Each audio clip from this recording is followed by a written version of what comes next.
Hello,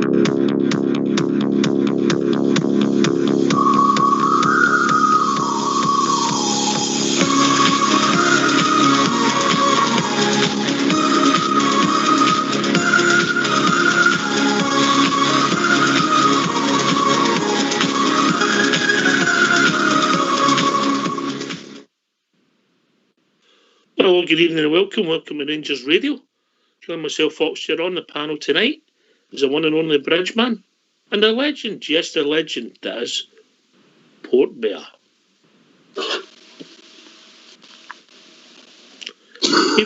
Evening, Bridge. Can I just say a big good evening to you two? Huge good evening to the guys in the lobby, by the way. A big good evening to all the Rangers fans all over the world. Good evening. Welcome to Rangers Radio on AGM Day. Didn't even know what to say, Oxdear. Legend, a legend. I was shocked. Shocked into silence. I'm only going with a script, mate.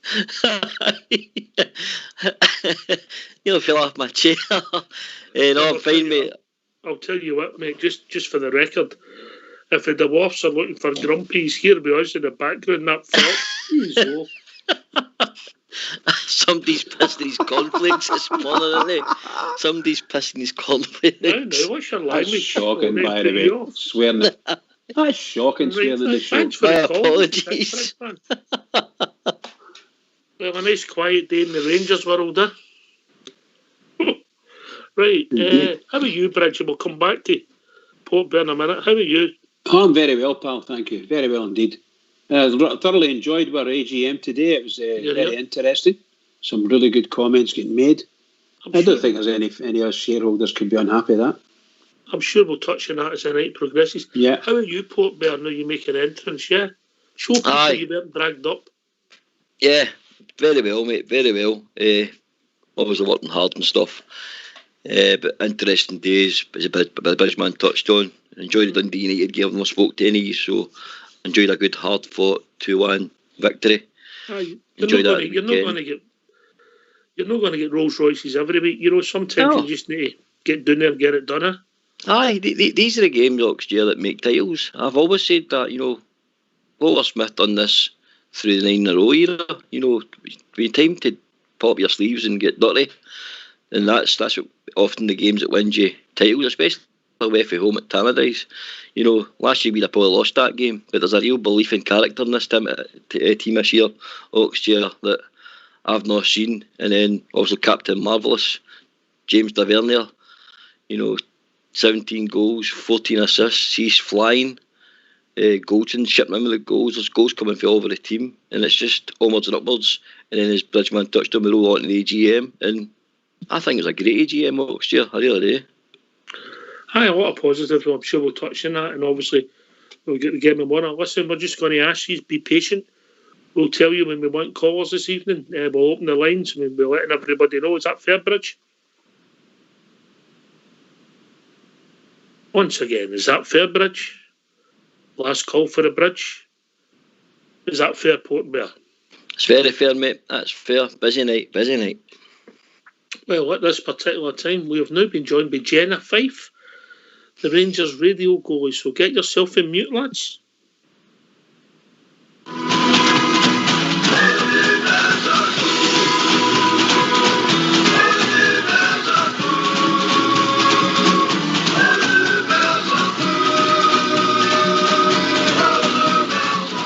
On the show tonight, the Rangers in-form goalkeeper, keeping clean sheets, Jenna Fife from the women's team. How are we doing, Jenna?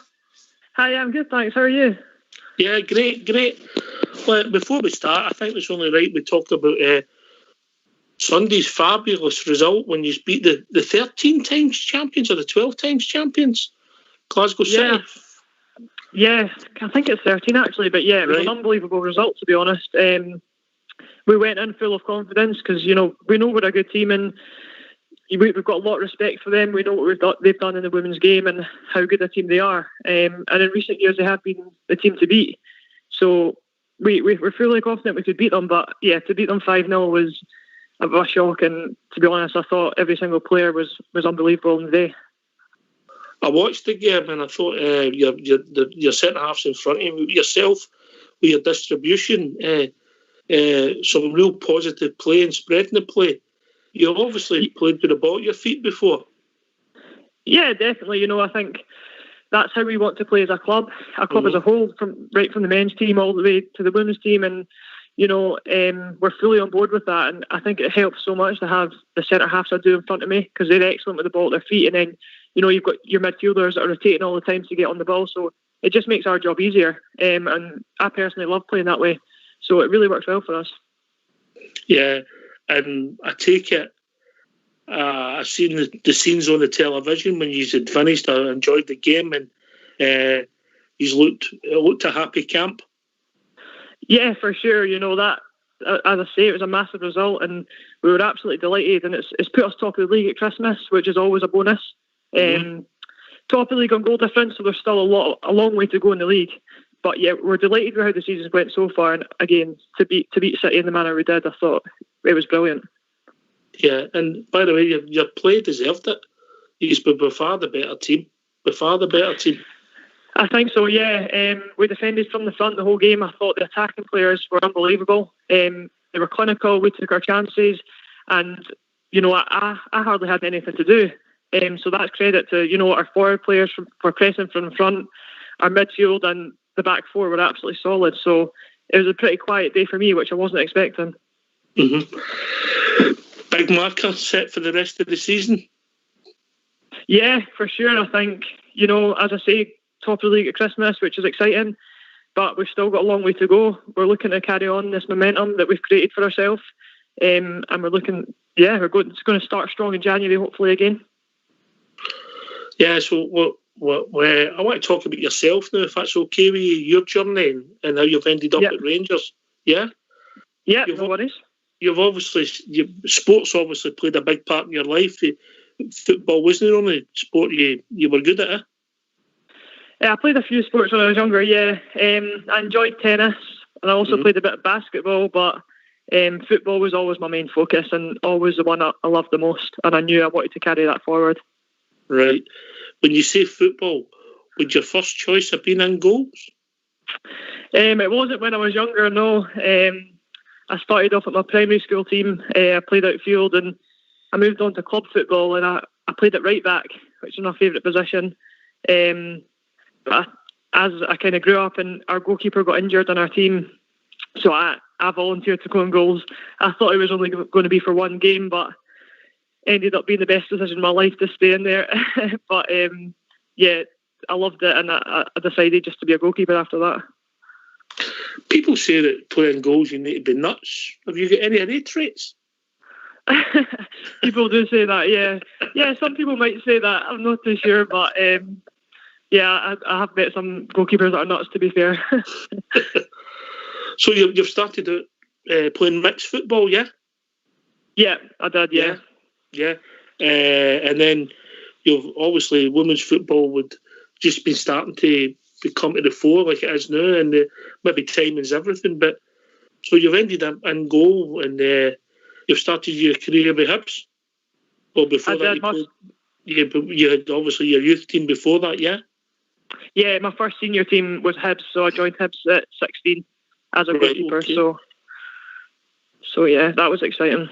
It's a position that when you obviously you watch, it's going to develop with the women's team. Have you seen any changes in the sort of, it's nearly 7 years since you've been, a bit more than that, since you've been playing with the senior teams, but the goalkeeping position for the women's team is going to develop. Have you seen changes? Yeah, for sure. I think when I kind of first joined Hibs, and a lot of goalkeepers, you didn't really need to use your feet as much. You were kind of just there as a shot stopper, essentially, keep the ball at the back of the net. But the game's developed massively, and I think now it's so important you can play from the back and you're good with your feet as well as, first and foremost, being a goalkeeper and keeping it out of the net. But I think you have to be an all-rounder now to be a goalkeeper. So that means that during games you've got to concentrate, because you don't know when somebody's going to give you a back pass, or you've got to concentrate just like all the pros are going to do in goal now, yeah?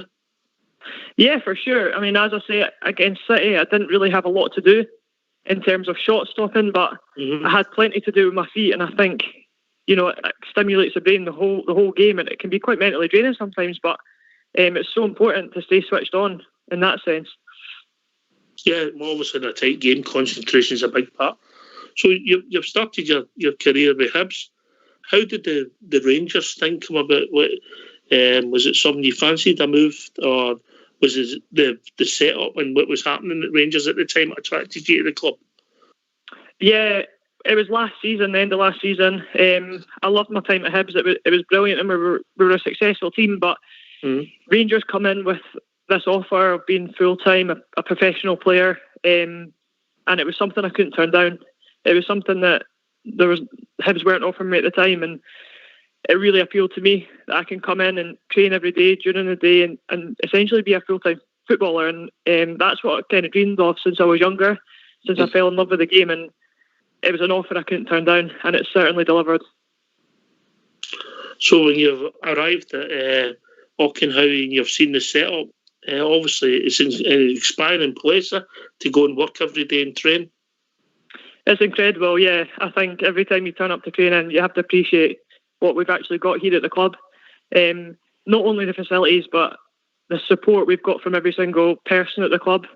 I think they said we're a sign, we've got this one club mentality, and you can talk the talk, but it's not until you actually are in the building and in training that you actually see that that's true. And I think it's such a great atmosphere around the whole club.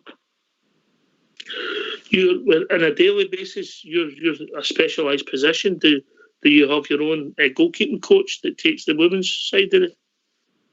We do, yeah. We have the goalie coach is full time, right. So that's ideal for me and the other goalkeeper Megan. So we're working with her every single day. We come into training. Sometimes we've got double sessions with her, and she's very approachable. So we can work on what we think we need to work on in individual sessions. And as you say, it's a very individual position. So the three of us work so well together, and I get a lot out of training. Mm-hmm. How do you feel as if you like sort of going full time? Do you feel that? How do you think it's taking your game on? Yeah, massively, for sure. I think technically, but also physically.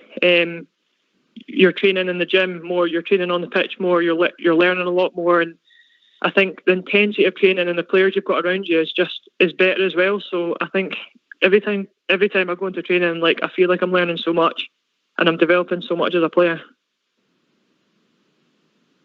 Yeah. So what's a goalkeeper? So people look at it. We know that you'll deal with shots, you'll do drills for crosses, you'll obviously have drills with the ball at your feet, etc.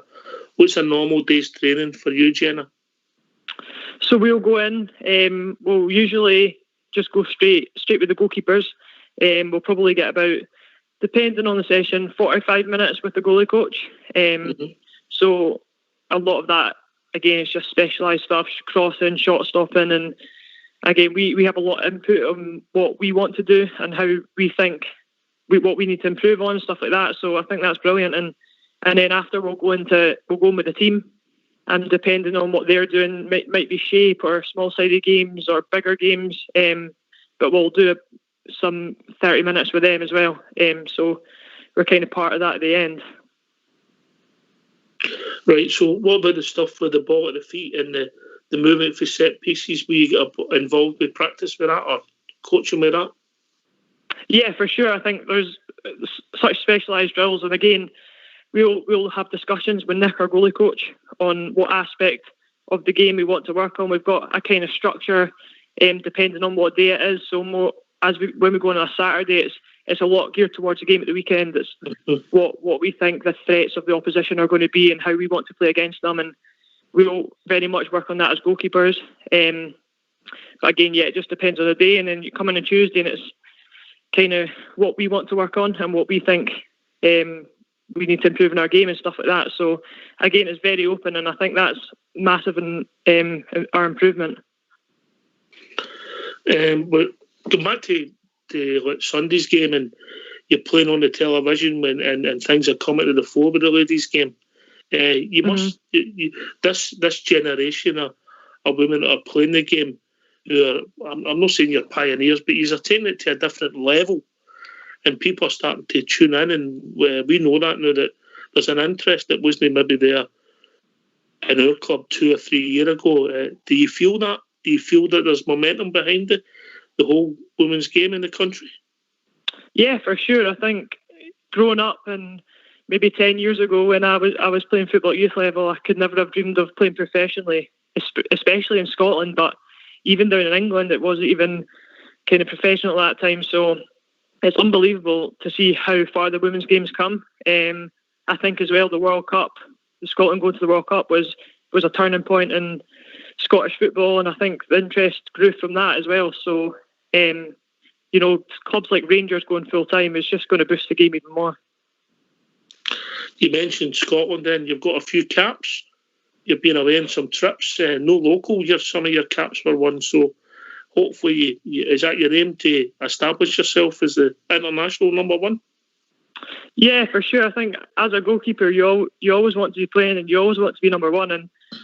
And sometimes football, you're not always going to be that. So I think it's about pushing yourself, and of course, that's something that I'm aiming for. Might take time, but obviously, I want to be playing, and I would love to get more caps, which would be brilliant. But again, the hard work starts at Rangers. I'm working day in, day out at Rangers, improve myself on the pitch, and the national team take care of itself, and hopefully one day I can put on that number one shirt. Come back to Rangers. Do you think they're on the basis to establish yourself as a premier women's team in the country with everything that's happening and the focus? Obviously, there's never any guarantee you'll win football matches, but do you feel that in the group? Yeah, I think so. I think, again, what Rangers have invested in us is unbelievable. And, other teams are in a similar position in our league. But again, it's about us proving ourselves on the pitch more than anything. You can invest money into teams like we've done, but I think it's, as you say, going into the park and getting results like we did at the weekend, it's going to really prove it, and hopefully we can go on and be successful as a team. The team that you beat on Sunday is they're competing in the Champions League for women, so you put a big marker down to suggest where you could go. Yeah, of course. They've been a massive team in the Champions League. They got to the quarter-final last year, which is unbelievable for them and a Scottish team. So, again, to get the result we did was unbelievable. But, one game doesn't win you a league, and we know that. And we got to stay grounded because anything can happen in the next few games. And I think if we go in with the mentality we did at the weekend, we'll be successful. But, we need to take one game at a time. It's a good result, but we'll move on. We'll move on to January, and hopefully we can continue with that momentum. 14 left. Yeah. So 14 left. Keep it there, hopefully. Yeah. That seems quite similar with the men's team are doing. We're chopping the games off one team at a time. Yeah, I think for sure, and I think that's what you need to do. You can't get ahead of yourself. Anything can happen in football, and we've still got very good teams around us. We've got Celtic and City and Hibs, which when we play them, they're always tough games. So we stay grounded and we take one game at a time, and we see where it takes us. We're putting that defeat down to being a fluke, Jenna. Yeah, the defeat this season was a fluke. The Celtic game, yeah, it was disappointing. It was, but penalty in the last minute is always hard to take. But yeah, again, it's only one game, and we'll bounce back from it, and we did. Oh, you have. Yeah. 13 goals, no reply, and obviously, you're the last Rangers goalkeeper to keep a clean sheet, yeah? Yeah. Mm-hmm. So delighted with that, yeah. I'll take that. Is that the aim for the group? Do you feel your teammates have got the bit between their teeth for silverware? Yeah, of course. I think when you play the game and you play for a team like Rangers, that's always the aim. But as I say, we're not taking anything for granted.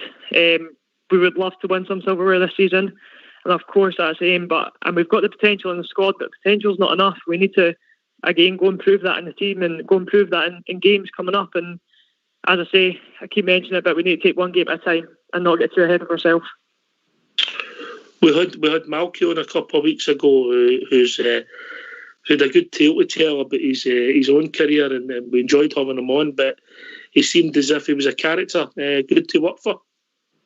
Yeah, Malky's brilliant. I think he's got a really good balance. he's very well liked in the team, and he's been a great manager so far. I've loved working under him, but I've gained a lot of knowledge from him, and I think other players around him have as well. So I think a lot you see of the way we play has come from him, and I think it's had a positive result on us. And Malky mentioned, and Claire mentioned last week when she was on, Claire Gemmell, that you said a Zoom call for the manager, Stephen Gerrard. How did that go down with the group? We did, yeah. It was unbelievable, to be honest. To have someone like him come on and talk to us, to go out his way and come on and have a Zoom call was unbelievable. And again, it's someone that you can take so much from. Played the game at the highest level, and a lot of people idolise him. His good times at Liverpool, so it was brilliant. And I think again that just highlights the one club mentality we have here, and it's so good for him to take time out to do that for us. Your personal aims going forward, we've talked about potential for silverware. Obviously, there's no cups this year because of the unique circumstances we're in. International caps. You've got time on your side to build up your experience. What's your personal aims? Yeah, for sure. I think mentioning international caps, it's always something you're aiming for, and hopefully looking to get more of them under my belt, more experience with Rangers. It's about, again, being successful as a team, continuing to develop my game, which I feel like I'm doing at Rangers. And again, from a team perspective, we want to be successful and go on and win silverware. But we work hard for that, and we're ready for the challenge. And I see you are on a break to January now. You have all been getting individual plans and sent away and enjoy the break and come back refreshed. Are you looking forward to that? Yeah, so we've got one more week of training. So we finish on Saturday. We'll get a few weeks break, and then we'll be back in. We're only midway through our season, so we're not going to take our foot off the pedal just yet. We'll go back for Christmas, spend a few weeks with our family, and then we'll be back ready to go again. I take it the mood in the camp was pretty high today. It was, yeah. You can imagine after a result like that the weekend, the mood was brilliant. So hopefully more of that. Yeah. It's amazing what a couple of results can do at a camp, yeah? Yeah, for sure. I think the game against Motherwell, prior to that, we scored 8 goals, which was a brilliant game for us, and maybe something we were lacking in earlier games of the season was we were dominating games but maybe not scoring. So the past 2 games have been brilliant for us, and I think that's, the mood in the camp is brilliant, and hopefully we keep that momentum going into January. What would you say to any young girl who was listening to this and they wanted to get into football? What would you suggest? I think go for it, follow your dreams, because as I say, when I was younger and I looked at the women's game, I didn't really have much role models because, there wasn't many professional players, and it wasn't in the media as much. So a lot of my role models were in the male game. But I think now, like, young girls can look up to anyone really in the game, whether that be a national team or a Rangers player, and see kind of what they've got and how they're full time now. And I think you can achieve your goals if you work hard at them, because there's so many opportunities these days. Mm-hmm. Come back to our own team now that things are settling down this season. Obviously, you've got your colleague, you're vying for the one position. You've got to get it. You've got the position. You're in charge at the moment. You've got a pretty reasonable settled back four now building in front of you. How easy is that helping? Yeah, I think again having consistency in the squad is important, but at the same time we've got a lot of depth, and I think anyone that comes into this squad or to the starting 11 is more than capable of doing a job. And I think that's why we've got to where we are at the moment, top of the league, with the players we've got. So as much as it's good to have consistency in the squad, I think, again, any player can come off the bench and do a job for us. And I think that gives Malky a bit of a headache to choose the starting 11, but I think that's the way it is at top clubs. I was reading this morning that Glasgow City's record attendance was 1,700 in a Champions League tie. With the momentum that the Rangers women have got in front of them, when crowds can get back into seas play, do you realise that you're going to get, there's going to be, I don't mean tens of thousands, but thousands of people are interested in what's happening with you just now. Do you realise that? I think that's so exciting, and we would love fans to come and watch us, and we know, you know, the stature of the club we're at, and I think that's so important, and I think you can even see on social media when the women's team tweet and stuff like that, you can see the interaction it gets. So we can't wait till, you know, COVID is over and we can get fans in and hopefully get quite big crowds, and that'd be really good for us. Something you will be looking forward to, yeah. Yeah, for sure, and I would love it to get fans into the games. With Amy McDonald on, it must have been about a month ago now, and Amy was brilliant, and she said that her aspiration for the women's team was to play in front of a full Ibrox. There you go. Why not? Yeah, I mean, I don't think it's impossible. It'd be unbelievable to do that, and to play Ibrox would be unreal. But the way the women's game's going, I wouldn't be surprised if that happened. And you know, you never know. Maybe one day we can achieve that. One thing we do ask, when you do win the league, we want you back on, and we want to know where you're going for your night out. Yeah. Right. Okay. No worries. Because I think that could be special with some of the characters you've got in the team. Yeah. Yeah. Oh no. He's kind of celebrating the moment, but hopefully in the future when he's getting that cup and he's parading it, he's be able to enjoy it and have a social event. Yeah, for sure. We would love that, but again, we need to be successful and win stuff first, and that's what we're hoping to do this season. So hopefully. Listen, Jenna, thanks a lot for taking the time to join us. No worries. Thanks very much for having me on. Small insight of what's happening with your specialised position, and keep up the good work. And we don't care if you've got a deck chair for the next 14 games, as long as the ladies can win that championship. Thanks very much. All right, Jenna, thanks very much. And remember, at the back end of the season, we want to speak to you when you've won that league, yeah? Right, perfect. All right. Thank you. Thanks a lot, Jenna. See you later. Bye. Bye.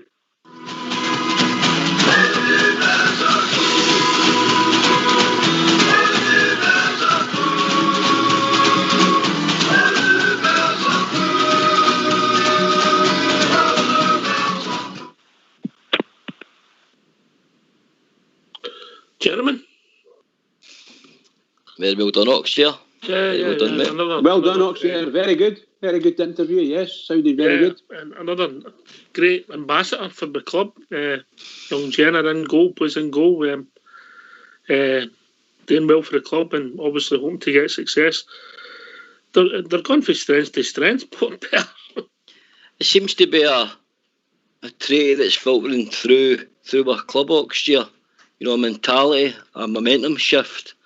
You know, obviously she touched on they train the exact same style as the men's team. You know, that winning mentality seems to be installed throughout the club again, from the youth teams to the ladies teams and the men's squad. You know, there's no divisions anymore. We're one club as a whole, where it's under 8s to the ladies or to the men's team. But you know, she's a confident young lassie. You know, and she's very, very assured. It was a great start to the season. I know they're only on top in goal difference, but you know, definitely seems there's a definite momentum shift, mate, at Rangers as a whole, definitely. Obviously, the club have decided to invest in it, and obviously it's a growing product. Well, you know, you look at some of the big teams in the women's game. You look at the USA women's national team, mate. I think they're the benchmark. If you're a young girl, maybe watching or interested in football now, that World Cup that she spoke about, the USA team are an outstanding team to watch for it. You know, they're great. Leon team I think they're 4 or 5 times Champions League winners. Ada Hegerberg is their top striker. She outscores men. You know, so it's a great place to push yourself for Oxford. It's a good place to aim for. They could be potentially playing the Champions League if they win the league this season. You know, sounds familiar, doesn't it? Sounds familiar. It does, mate. It does. All right. I'm really glad, and I'm really starting to get this insight for the women's game, and I think obviously can only talk about the people we'll deal with, but I think there's bears having a look at it just to see how it's going and seeing what the results are, Bridgeman. Eh? Sounds good. You know? Status good for that. Aye. And I'm trying to get me and Fox to the night out at the end of the season. I'm trying my best. You know? Yes. Anyway, another in one sentence. Another great ambassador for our club, and thanks for Jenna for joining us. I really enjoyed it. She was friendly and funny before we started it, and she was articulate in the interview, and the people we were doing for Rangers Women have been first class. Anyway, we've got a bonus for everybody concerning the AGM. Get yourself in mute. We've got a wee tune.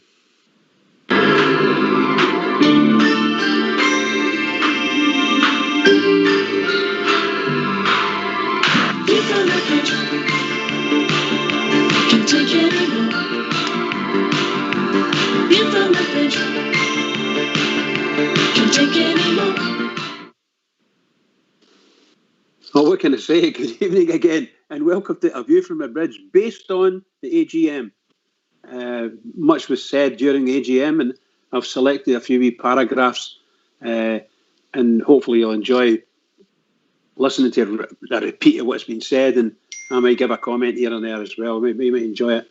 So we're going to start off with Douglas Park, our chairman, and he opened up and he says, "It's an honour and a privilege to address you as chairman of Rangers Football Club. I returned to Ibrox on December 31st, 2014. I was open and frank with my fellow shareholders and directors. I believed then that it would take a decade for our beloved club to get back to where it belonged, both on and off the field. I'm pleased to note that I believe we are in a better position in 2020 than I had envisaged, but there is much more work to do, as we know that ourselves. We cannot afford to stand still. I'm proud of our fellow fans, like myself, who are prepared to step up and invest money into the beloved club. I am proud of our fan base, but no matter the obstacle, they step up and raise the bar even higher. We have endured some dark days, but yet we have remained firm and together in our belief that better days would come. I am confident that we have a business model which will continue to grow and will assist in ensuring that progression will happen on the field of play. It is my firm belief that success is even closer, success which will reward the loyalty of our fan base across the world. Together, we are stronger." I thought that was nice. That was a nice one for him. A quick one for James Bisgrove. Is that okay? Right, okay, I'll do a James Bisgrove one. It's a wee summary.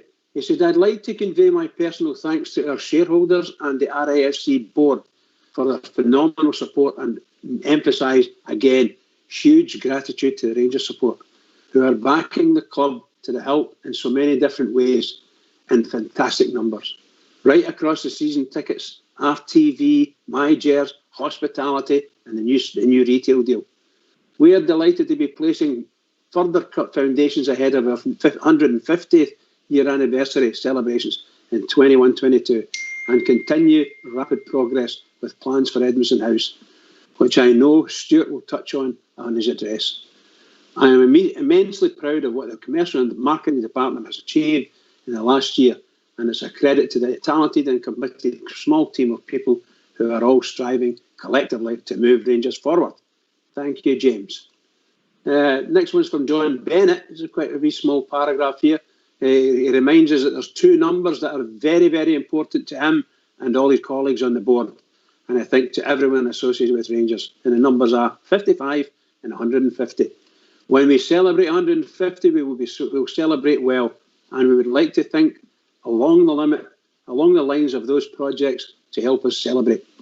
Mr. Bennett refers to the Rangers support as the lifeblood, and he is determined they will have a crucial role in securing the long-term future of the club. He continued, "The lifeblood kept coursing through our veins and of the club and the fans, and they saved the club. I think what we can look forward to now, if they are right, that we are going to move into this growth phase. The numbers are important, 55 and 150, But what is really, really important, and that is where we will be.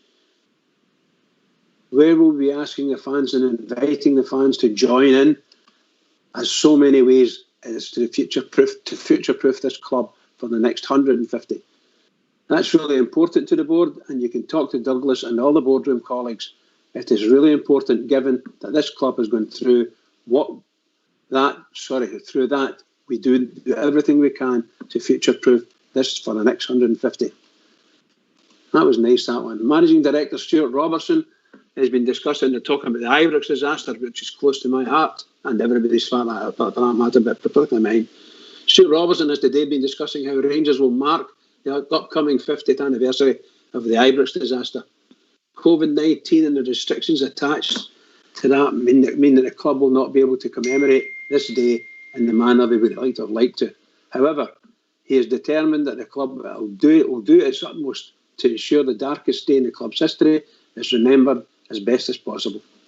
Robertson told today's AGM that the Ibrox disaster was a very dark day in the club's history, and it is one we will always make sure we commemorate and mark in a very respectful manner. The 50th anniversary is a key milestone. We had plans for what we could do to try and commemorate, but unfortunately, due to COVID, we are unable to do that. But it is the club's intention that we will do that as soon as we are able to, and do that once the restrictions are removed. We are looking for 2 or 3 events which we could look at to hold, which we would all be done in a tasteful and respectful manner. Now, either I'm stuttering or he's stuttering, I can't remember which. They have to be done with the families in mind, and the families being involved to the extent they want to be involved. This is about the families and about remembering those people who sadly didn't come home from a football match 50 years ago. We will still commemorate it in the way we do every other year, as we are able to do that. So we will do that. The floral wreath will still be laid at the John Gregg statue. There will be a minute's silence, and there will be 1 or 2 other things that will be done on the day to make sure we commemorate those people who sadly lost their lives. Well said, isn't it? It's very emotional, that one. Okay, here's the question and answer. This is the one that I like the best, to be honest with you. Question and answer for Stuart Robertson. First question, somebody says, should the significant sums raised from fan donation and investment, from fan donation and investment be used to publish new shares? I'd imagine to purchase new shares rather than publish directly from the club. And he said, you will have heard from various presentations today about the requirement for funding being as we go forward. We do have some exciting projects which we do want the fans to get involved in. The short answer is yes. We would like to see fan investment directly into the club, because we know it would go to improving infrastructure and the playing squad. So yes, we'd love to see that. The latest on the BBC dispute, which is my pet hate at the moment. Stuart Robertson was questioned about our relationship with the BBC and why they don't report on our games. He said, this long-running dispute with the BBC by BBC Scotland is a bit of a saga, unfortunately. It's been there for over 5 years, and we're still in this dispute, still have this dispute with the BBC. We've had issues with the manner the BBC have reported on our club and its players and employees in the past, and we feel we weren't getting anywhere in a fair and balanced narrative from the BBC. So we took that to a senior level in the BBC, and that's still being discussed with the BBC, and those discussions will continue. We are seeking a positive resolution to this, that our supporters who don't have access to the games through normal the web, they don't have internet, will be able to hear Stephen Gerrard and the commentary of our games, but we are not there yet, unfortunately. The last question was, which was another one that was quite close to a lot of folks' heart. Any updates on the facilities for disabled supporters at Ibrox? And this is his answer. This is something that's been raised at previous AGMs, and it is a priority. That's the end. So that's the end of A View from a Bridge, our emergency View from a bridge at the AGM. Thank you.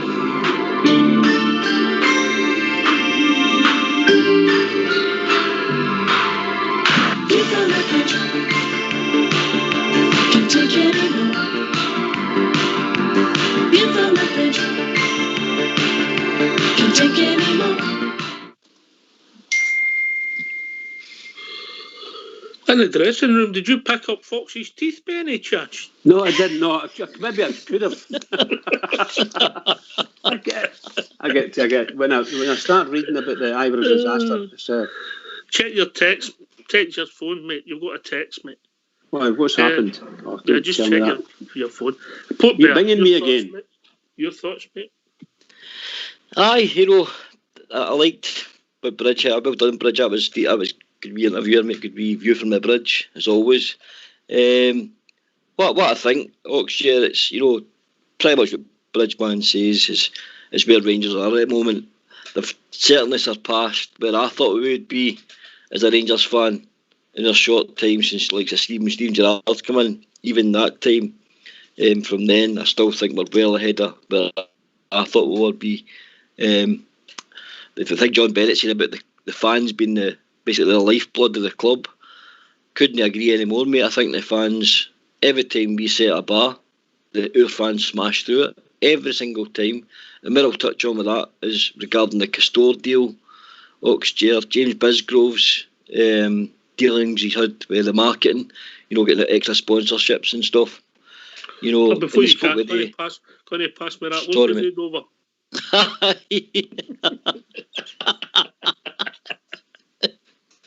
Carry on.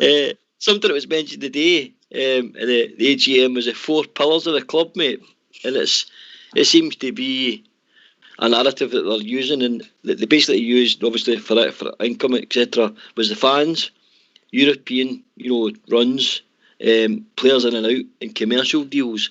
So that's basically, the lifeblood of any club, buying and selling players, your commercial deals with your big sponsorships and your kit deals, etc. Your players in and out. So you're transferring, obviously, we're bringing younger players in, we're developing them. Guys like Glenn Kilmara, Alfredo Morelos, Borna Barisic, we're developing players, hoping to sell them on for, maybe double the money. And then obviously the fans, Oxshire, who are, I can't praise the Rangers fans, enough. Right for the day dot, just on the Castor stuff. The minute that shop opened, mate, they've been buying in their droves and putting money into the club. And then obviously with the team doing so well on the pitch and the European runs, that's keeping money pumping into the club, mate, through a very, very, very, very dark time during COVID. This disease is going about the news, sorry.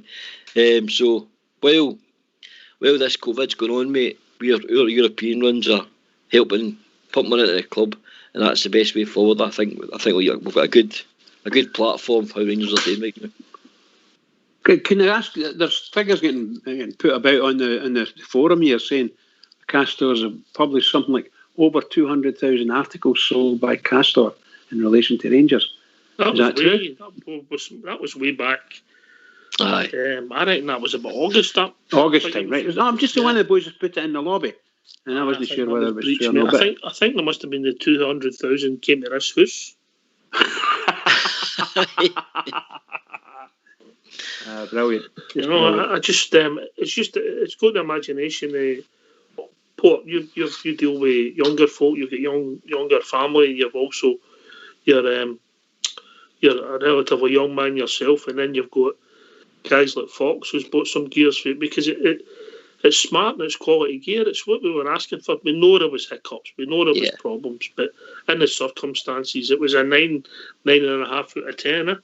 Yeah, I can honestly say, Oxshire, I've not bought like I bought this year in a long number of years because there's obviously the big Sports Direct stuff, and I just wouldn't buy any stuff after them, etc., etc. So this is the first year where I've spent probably in excess of £400, mate, on myself and my lassies and that and the boys. So I just think I want to buy their stuff. Their stuff's tasteful, mate. It reaches all age group. Aye, it reaches all levels of age groups, Oxshire. They've got some nice sensible tarts for the older gentleman, older lady. Mature gentlemen. Yes, aye, maturer. And I think that's very important because you can't, bring out wild tops and expect like guy my age or your age to go out and buy them, you know what I mean? So I think they've been very smart. And if you think how quickly they turned around production and deliverance, these Rangers kit, it's been absolutely phenomenal for Castore, mate. I've nothing bad to say about them, really, haven't I? I've only one complaint, it's the same as Bridge. They never done a small medium,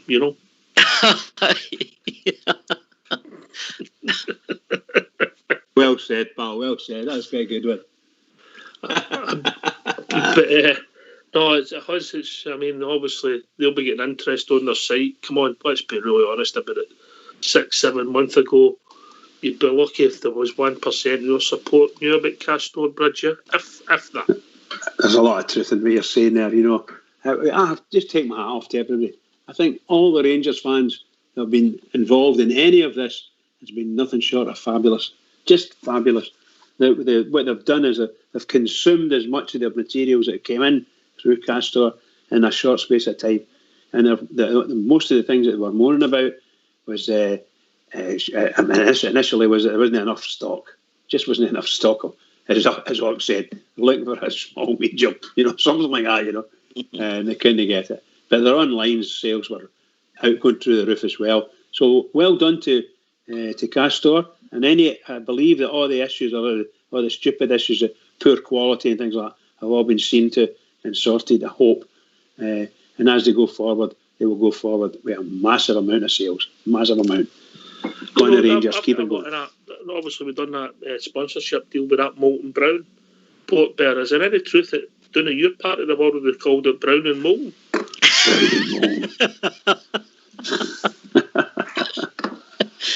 I'll take the Fifth Amendment, mate. Oh dear, that's somewhere else I can't go now. Aye. Well, just like you were saying there as well, I mean, see what you think about Oxshire, see you think on, you work in the production industry, when you think about it in terms of design and production, to get the amount of garments and accessories that they managed to turn round in a short space of time, it's been nothing short of phenomenal for me, mate, the Castore deal. And it only excites me more to see what's happening next year. It really does. Really, really makes me excited to see what Castore bring. Because, like you touched on, not a lot of people probably knew what Castore was or who they were until they came to the giant that is Rangers. And, it's good for them as well as good for us. I'll touch on as we develop, but a lot of people today thought that John Bennett stole the show, Bridge. I don't know what you thought yourself. I enjoyed listening to other speakers, but I did think he stole the show, yeah. I think so. I think it was people were expecting. If you don't mind getting yourself in mute, and we're going to put John Bennett up to the tune, and then we'll have a tune, and then we'll open the phone lines, all right? Right, cheers, pal. Cheers. It's a real privilege to address our shareholders at this AGM, to address our fans, our supporter base. I think we'll have heard it from so many businesses, we'll have heard it from football clubs around the world. What a challenging year for everybody. COVID came out of nowhere, has knocked everything, has rocked everything, and it's been very, very challenging. And yet I sit here in a positive frame of mind. I think shareholders will have heard today from others, Stuart in particular, think about the 4 pillars that we do talk about internally. And our business model is built on those 4 pillars. And pillar number 1 is what I describe actually as the lifeblood of this club. And that is the fans. And that is there through season tickets and hospitality. By definition, you need that lifeblood coursing through the veins of the club. And if you want to talk about it in lifeblood, you want to talk about it in terms of pillar number 1. What's been the pillar that stood tallest, proudest, longest? It's the fans. And I think Stuart may have referred today to pillar number 2, and that would be the commercial. And I think it's pretty well documented, well known, that has not always been smooth. And we've painstakingly had to build that, rebuild that. Actually, when I came in March 2015, when we all got in, we actually used to talk about the foundations. Where are the foundations? We knew pillar number 1 was there throughout, the fans. but the rest didn't have foundations, let alone pillars. And we've rebuilt that. And commercial is a huge part of that. And you can see that. You see it in our numbers in the annual report. You can see it in terms of the merchandise that's gone out and that fans love to wear. Pillar number 3, European football. It's a privilege to sit here today addressing our fans. I've been in Poland. I was very fortunate to be in Poland and witness a crowning achievement, an achievement that no other Scottish club has achieved ever in the group stages of a European tournament. That points tally, extraordinary. Every performance, extraordinary, terrific. And I think what you're seeing there is a return on investment. People see the investment that's gone in, continues to go in by this board and its fellow shareholders and investors. There's a return on investment on the pitch that you're seeing right there, European football.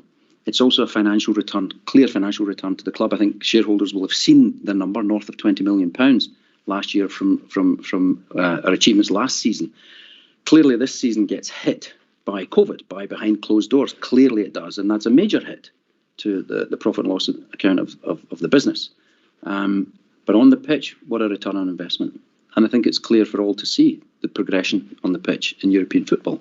If you take Stephen's first season, and the group he had, Stephen's second season, the group of players, Stephen's third season, look what we've achieved. Clear year-on-year improvement. And again, crowned by that achievement the other day in Poland. I mean, outstanding. I think one of the most rewarding aspects of that result in Poland, that achievement, that we, to go away there, and with a squad that was rotated as it was, you look on the bench, you look at the players who were left behind.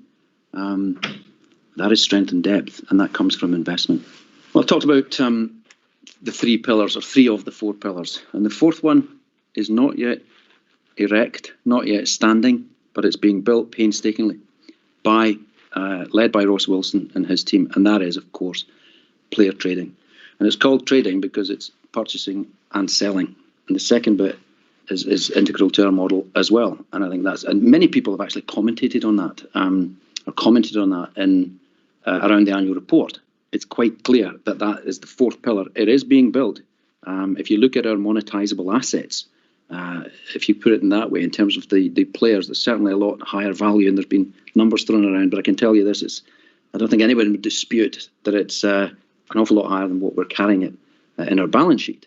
But one thing's for clear, you could describe them as monetizable assets. You don't want that to translate into selling them at values that don't reflect their full and fair value. And you've seen that last year, where we've said no to bids for our players. It has to reflect our valuation. And if that's the case, we'll have a decision to take. So while player trading is the very important 4th pillar of our business model, what we have not got ourselves into a position of where we have to sell to validate the model, any particular player. That is not the case. That's not how we've done it. Yes, it is right to say that though it's been deficit funding, if you like, as we've gone on, we're very, very fortunate that we have loyal supporters. We also have very loyal investors. And that's been a very deliberate strategy, in a sense, to front load the investment, to make sure that we're not in a position to take some bid that undervalues our players. And again, you saw that last year. We will not accept that. The model doesn't rely on that forced selling. And we've heard from Stuart Robertson today about a couple of projects. We have a number of projects, but a couple of projects in particular that we are all very excited about. And I share Stuart's enthusiasm when he starts to talk about it. And take project number 1. Now, these projects, I think they are going to be a sign that we would be approaching the end of the recovery phase. That recovery phase, incidentally, is not over. It is not over. My hope, the board's hope, is that we can start to talk about recovery phase completion as we approach the 150th anniversary. Then you want to be thinking about the growth phase. The growth phase has a number of projects, and we're not going to wait until then to commence those projects, not at all. 2 in particular. 1, Edmondson House, the museum, and we're well developed with the plans for that, and I think we'll start to see that take shape. And I'm very excited about that. I think the opportunity to invite our fans to help us deliver that project, I can't wait to offer that invitation. Project number 2, there is an opportunity to do something at the stadium, including capacity expansion. Again, there's excitement here, looking forward to inviting our fans to help us deliver those projects. Those are our growth projects. And the projects that we want them to be visible as we approach that 150th. Certainly project number 1. We want that to be visible. You know, there's an awful lot of numbers get bandied about at an AGM. Some of them boring, some less boring. Everybody's very interested in their numbers. After all, it's an AGM for shareholders. 2 numbers that's very, very important to me and to all my colleagues on the board, and I think to everybody associated with Rangers, 55 and 150. And when we celebrate 150, we will celebrate well. And we would like to celebrate. We'd like to think along the lines of these projects to help us celebrate. I referred earlier to the lifeblood, the fans. They saved it. The lifeblood kept coursing through the veins of the club. They saved the club.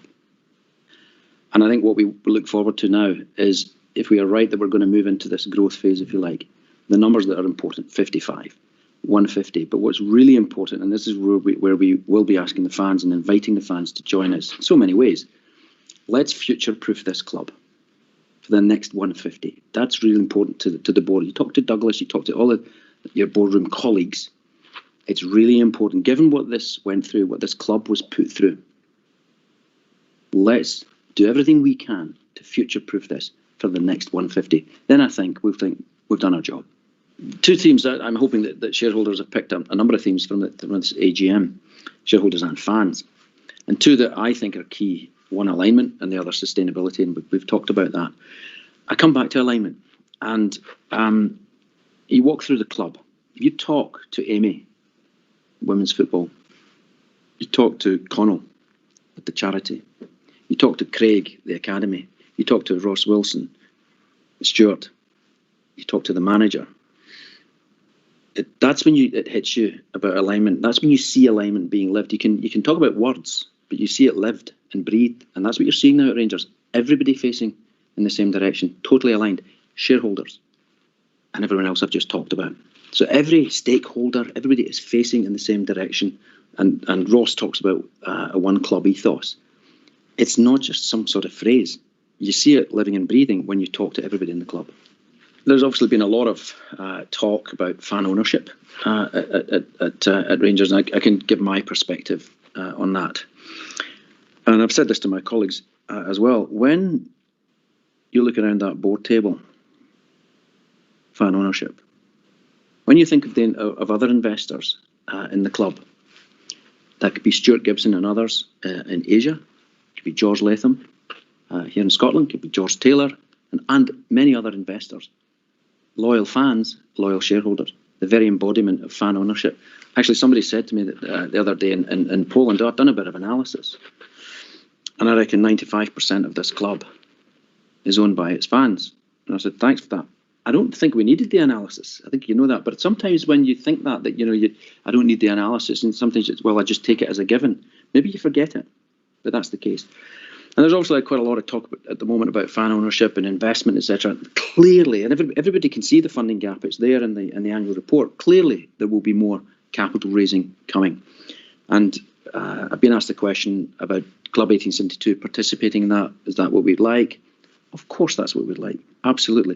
Club 1872 in 2020 were offered participation at different times in the equity issues, and they didn't take up those offers. But I'd like to think that they can take up the offer, the very firm commitment that we've made to Club 1872 to come and join us, direct investment into the club.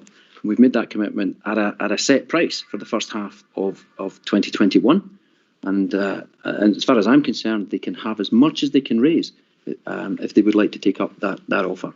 I was very struck by Douglas's comments about we can't afford to stand still. I think if you know Douglas and you know other people here, we'll never stand still. Rangers can never afford to stand still, and that's what Douglas is getting at.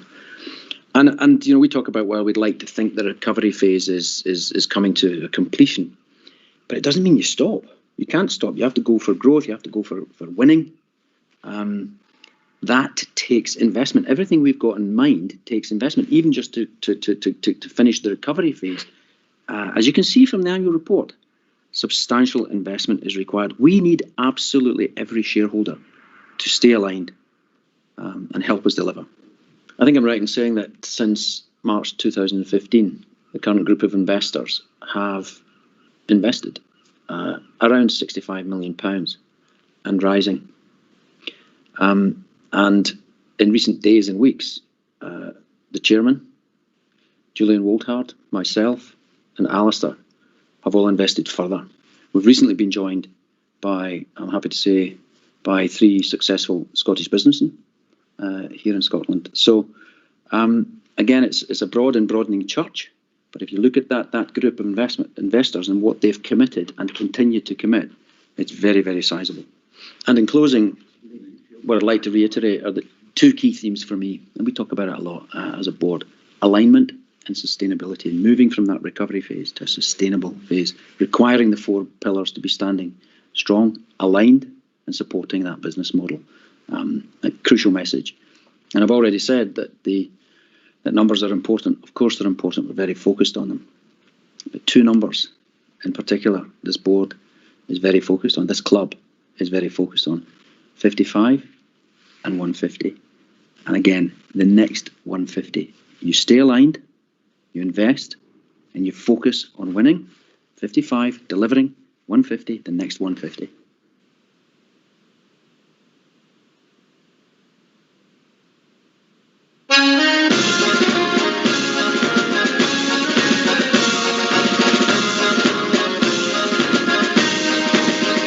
From the mountain and the glen, we are on the march again, sounding out the battle cry so famous, and we're here to stake our claim. We're the greatest in the game as we rally, rally, rally round the Rangers. It's rally, it's rally, it's rally, we will. It's rally for Rangers, it's Ibrox will thrill, and we'll place the victory crown on the pride of Glasgow town as we rally, rally, rally round the Rangers. From the valleys we have come to the sound of beating drums, marching with our Glasgow Rangers banners, and we'll hoist the Union Jack on the slopes of Ibrox Park as we rally, rally, rally round the Rangers. It's rally, it's rally, it's rally, we will.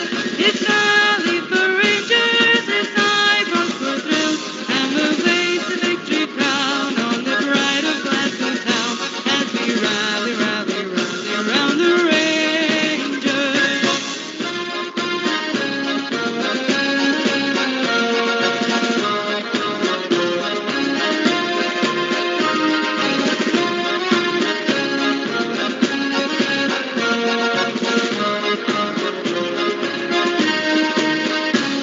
It's rally, it's rally, it's rally, we will. It's rally for Rangers, it's Ibrox will thrill, and we'll place the victory crown on the pride of Glasgow town as we rally, rally, rally round the Rangers.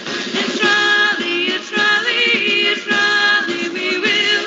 It's rally for Rangers, it's Ibrox will thrill, and we'll place the victory crown on the pride of Glasgow town as we rally, rally, rally round the Rangers, as we rally, rally, rally round the Rangers.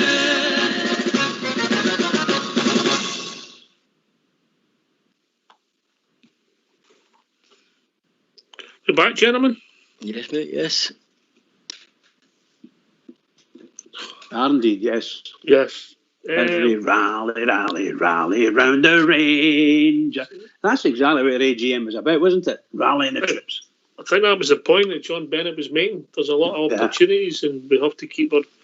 Yeah, we know everybody's a millionaire, and we know that there's a lot of financial and circumstances for a lot of people at the moment. But if you go and you can spend it or you can support better, with whatever manner that is.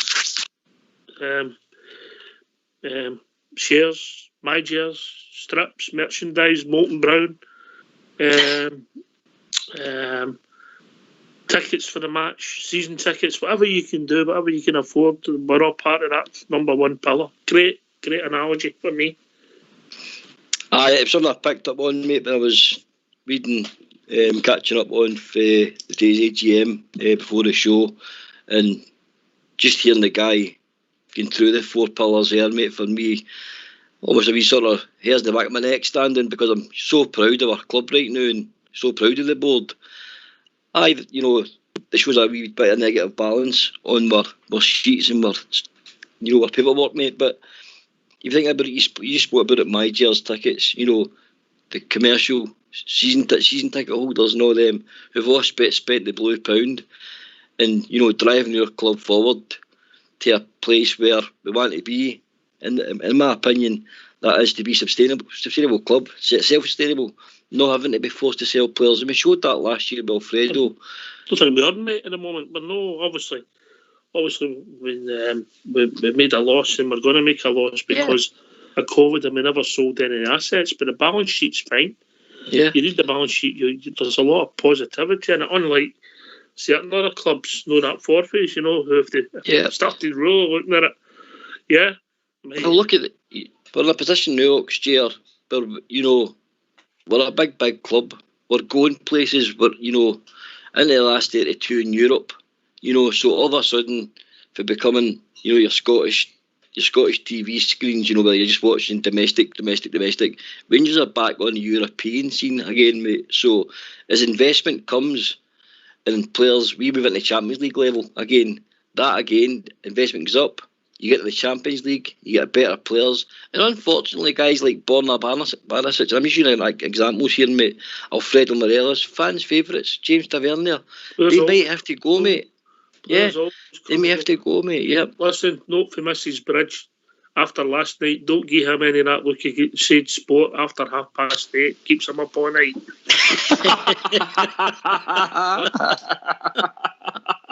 Too much sugar in it. He's like a meerkat all night. She told Mrs. Bridge today. So he's not getting that look at Shade Sport. So we might have to get that took at the office now. We can't have the sweeties because it's the toffees because it's stuck in his teeth. We can't have it look at it. Bridge, man, you need to sort yourself out. I know, I'm a shocker, by the way. I have to say, I'm a shocker. Right, okay, so Bridge, if people want to join us, we've not even touched on Alfredo Morelos and what's happened there. We've not even touched on the tomorrow night's major game at Easter Road. I've got Hibs in the heat like you last night. I know, it's shocking. The new Love Street, whatever it's called new. We're playing there tomorrow night in the quarterfinals of the League Cup on this drive to Silverware. What's the number, Bridge? The number's 0141 356 1972. Or join us at Skype at RangersRadio.online. You brought into the call with Fox or Old School Blue. If you phone in, please hang up and we will phone you back. When you come in, just bide your time and we'll bring you into the conversation. Okay, a real positive day for the Rangers off the park. I thought the AGM was first class. Bridgeman, I know it wasn't the ideal doing it, if you like, virtually, but they made the best out of a bad lot, mate. I know, Port, I'll go to Bridgeman and then I'll come back to you, mate. Bridge? Yeah, I think it was really good, and I think they should do it for next year as well, because the following one will be the Edmiston House for sure. They've got a hall in there that will take a large number of people, so they'll be able to do it in there, and that'll save us a few quid. That's what I think is going to happen anyway. But I'm quite happy. I'll go. I'll go and go to the AGM and support them anyway. But I want to sit in a comfortable seat. I was comfortable today, but I don't want. And where it is when it's in that what do you call it? Armadillo sit. It's quite good in there. But that I don't know whether they need other seats. I don't know if they take 7,000 or 10,000 or something. I don't think we need that much. But if we get what I heard today about Edmiston House and the time scales of it, you're talking possibly a year, 2 years or something like that for now, and it should be up and running. So if you think about it, 2 years for now, we should be able to have our AGM. I know that's only a small step. I know we've had AGMs at the stadium in the past due to the circumstances, but if we're having stadiums in Edmiston House, if we're having AGMs in Edmiston House and people are going there and they're arriving and they're having a coffee, they're coming for lunch. Absolutely. It's all there, pal. It's all there in comfort. Money. It's another thing where you're spending money at the stadium. Anyway, the lines are now open. The calls come in. There's a high volume of calls tonight already, so be aware. We might not be able to get you on, but we'll keep phoning and we might not be able to keep you on the call. But all positive for me, Port Bear. All positive for me. Bang on, mate. You know, the gaffer signed a deal, I don't know if you're aware, to 2024 as well. We're looking to get Glenn Kamara tied into another deal. That was last year, mate. Aye, but that's what I'm talking about. You know, he's extending his deal. Glenn Kamara, try to tie him down, another big sellable asset. Ross Wilson's continuing to grow in his job as well. I think he's done a fantastic job scouting and recruitment, you know, bringing players in. The young boy, you know, the Finnish club, the Colombian 18-year-old, again, buying for the future. Something that George Bennett touched on in regards to the future. Another 150 years, he wants to take the club for our grandkids to, you know, still be able to support me. So that's important to me, very important. I'm just doing that.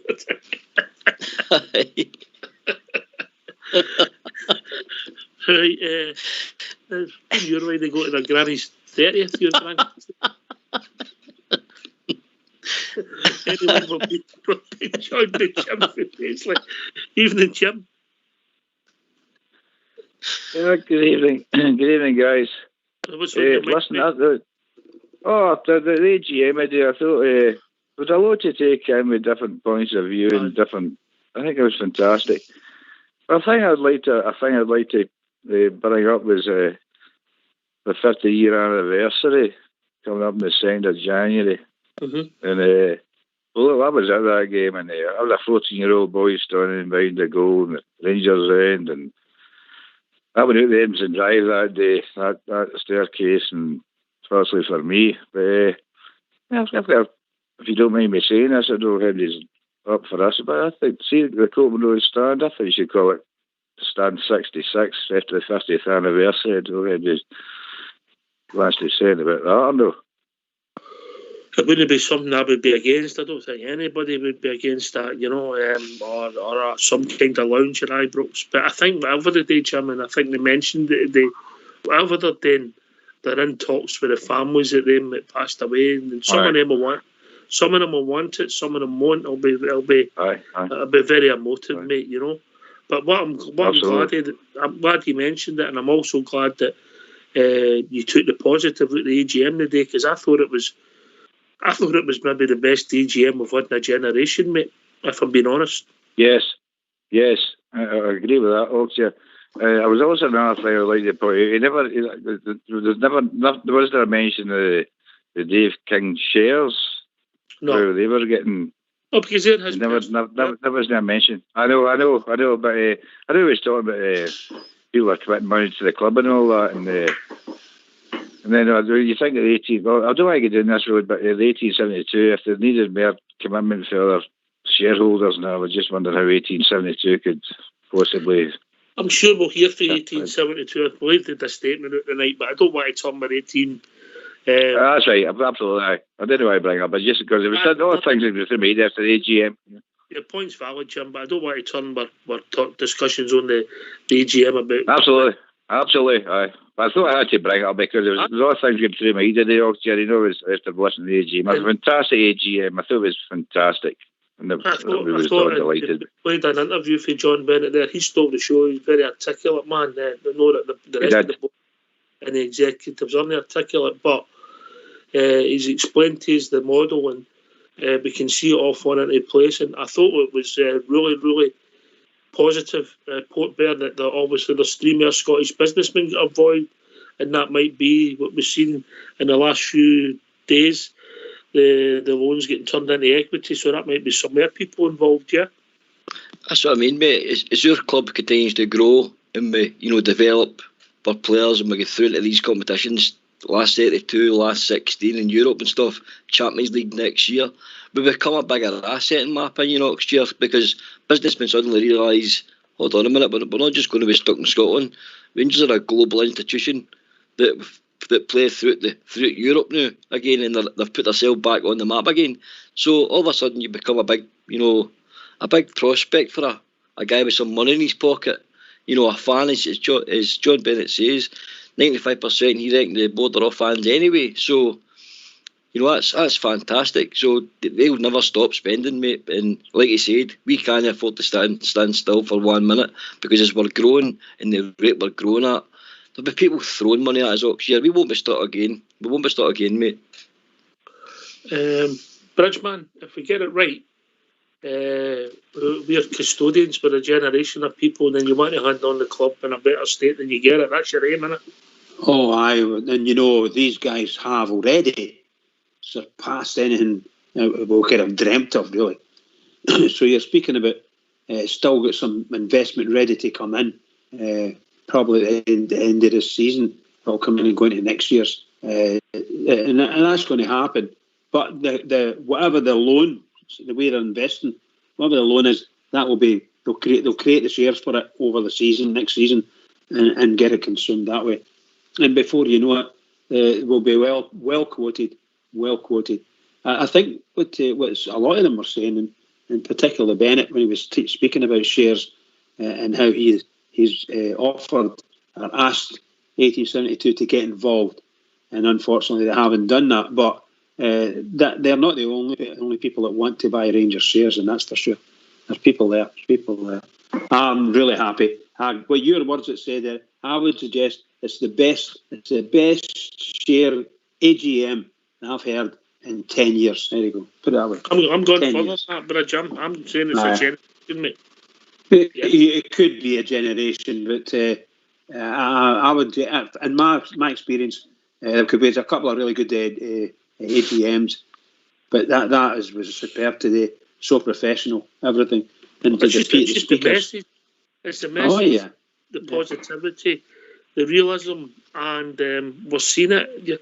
They're not just walking they're not just talking the talk, Jim, are they? They're walking the walk as well, these guys. Aye, absolutely. This is they're looking for all this kind of stuff, folks, Jeff, you know what I mean? That's I was worried about Dave King's shares. You know, where they're going to get settled between, I don't know, 26,000 people, and if the club needs money. But okay, as you say, the three guys who have come in, the guy said that. Fantastic, but if you're splitting up, 13 million pounds worth of shares between, there's nothing to come back for that, really, if the club are looking for dough. It's just saying, 10 year down the line or something.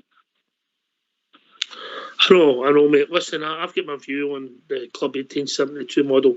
I wish them all the best. I just wish somebody from Club 1872 would come on and speak to us. Know that they've refused since we spoke to them. We know they've been busy, but it's up to them if they want to do it. They've got their idea and their model. I've got my idea, and I think that individuals would rather. Well, there's pluses and minuses in both models. Let's just say that, Jim. Yeah. But I did say there is big Rangers fans on that board anyway, or big shareholders. Everybody's a Rangers fan, you know. It's not like saying we'll split these shares up to Rangers fans, but everybody's a Rangers fan, but it's money to Rangers all year. Aye, at different levels, mate. At different levels, you know. You've got the lower levels like me and Port Bear, then you've got the millionaires like yourself and the billionaires like Bridgeman, you know. Well, I don't really like. I'd try to stay with a few of the plebs, you know. Oh,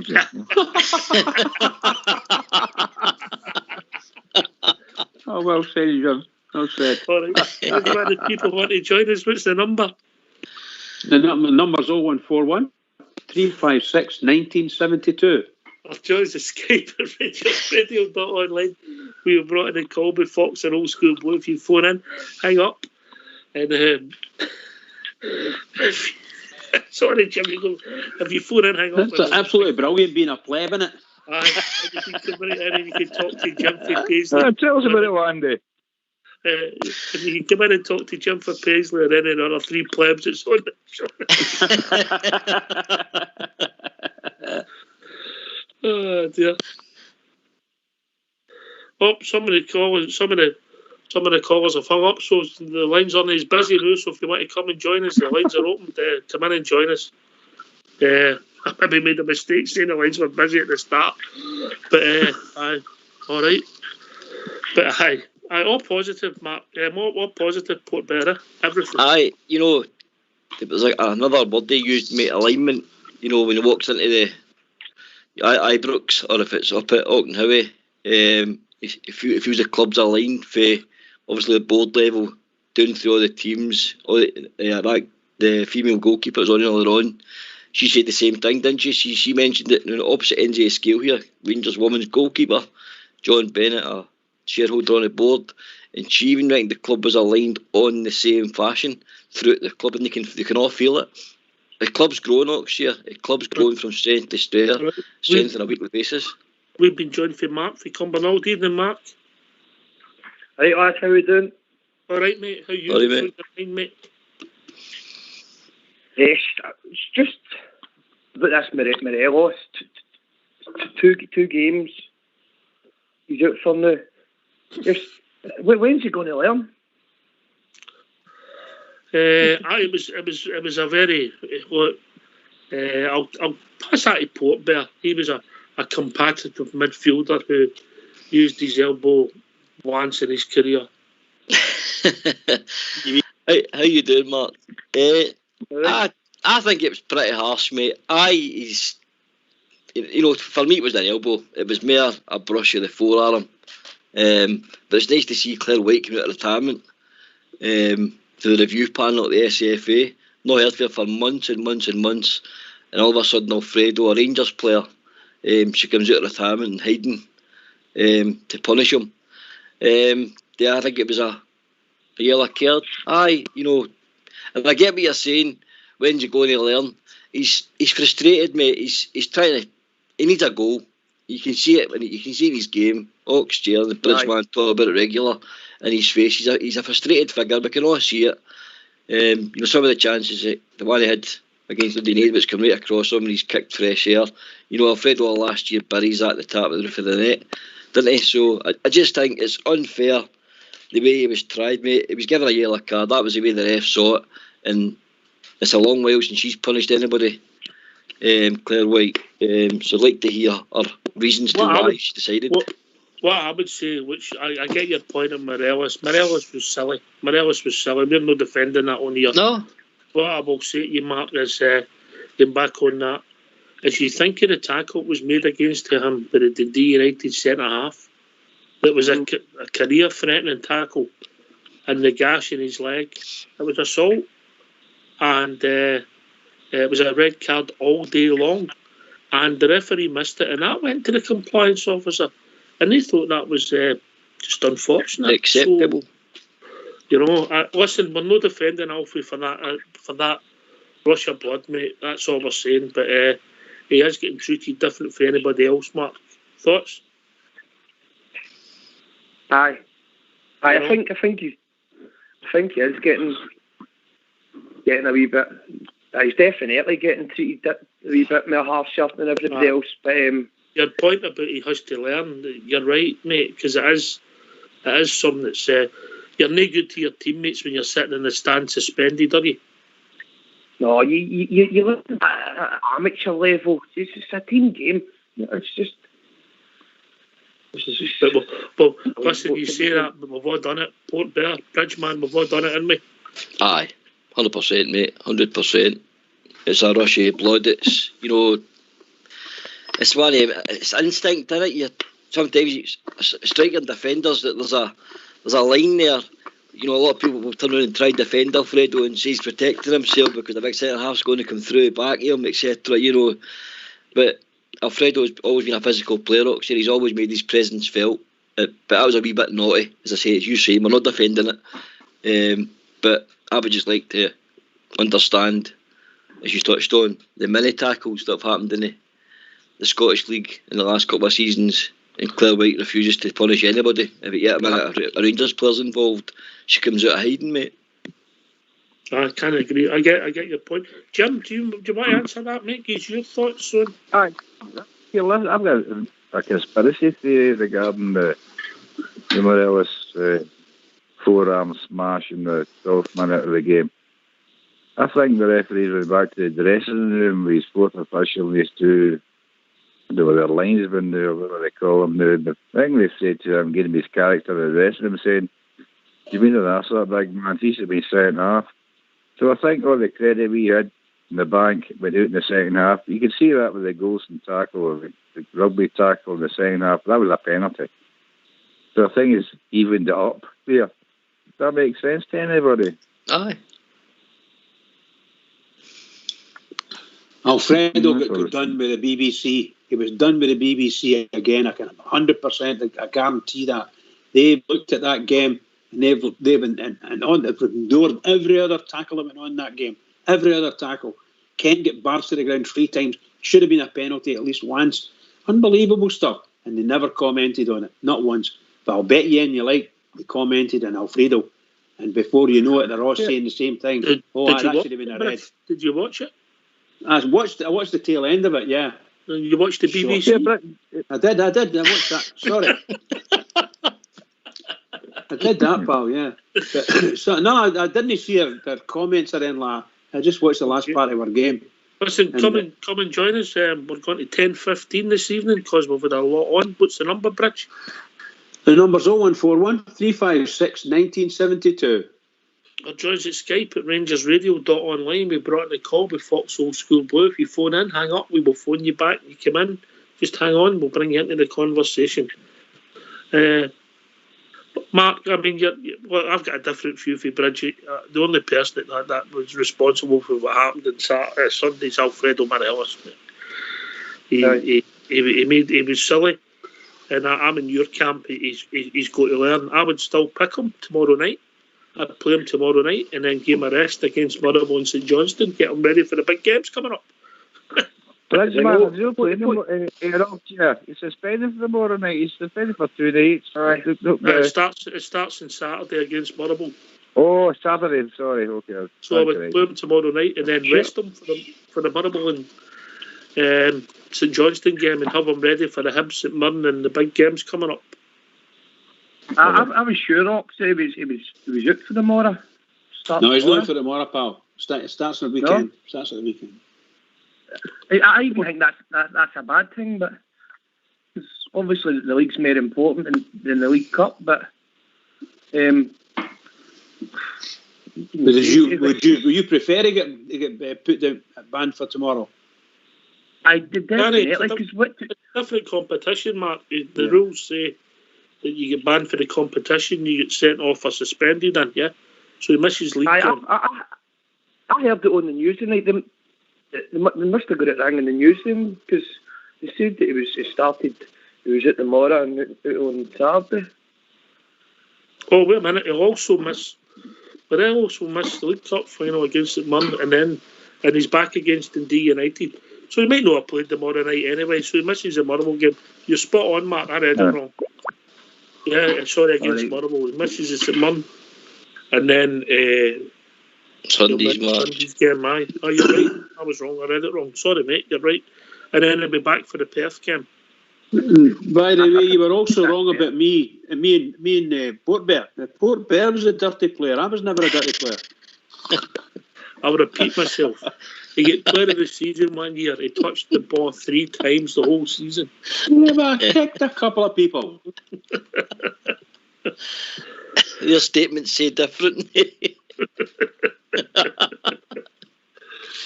Can I come in there, guys? Yes, of course you can. It's just that, see with us all firm game and we've seen, we know what it's like, Scotland, Scottish football, we know how to wind somebody up and try and get them to react. Brown done it to him a few old firm games ago and it worked, didn't it? He gets sent off. I think he kicked his ankle and he's turning and done something, he's sent off. I mean, that's what my manager used to tell me to do, wind somebody up, get him sent off. I mean, he really needs to stop this. See this old firm game. I don't even think I could go big at him just for the simple fact that you're going to bloody slap somebody or something here. You know what I mean? It's a dark arts, Mark. It's an old experienced, football or throughout Europe. You're always taught dark arts, and if they know they can wind Alfredo up, and like you're touching on, he shouldn't be reacting the way he's reacting now. After the several red cards he's already had in games he's missed out. He's done well this season, up to now, up to the weekend there. But as I said, I'm not defending him. I'm just trying to explain to you why I think he's a frustrated figure at the moment, and that was just a moment of absolute stupidity.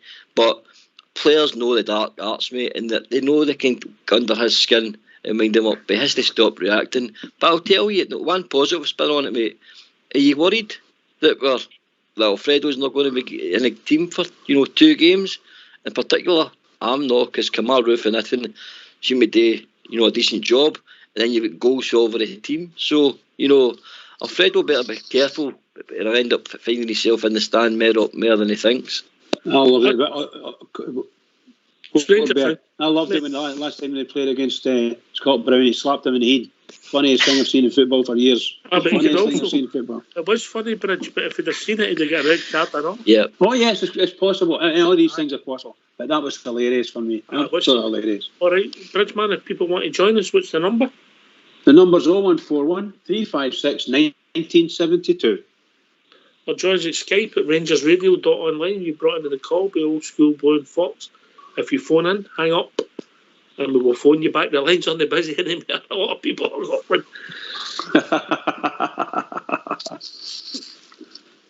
But yes, mate. Oh, aye.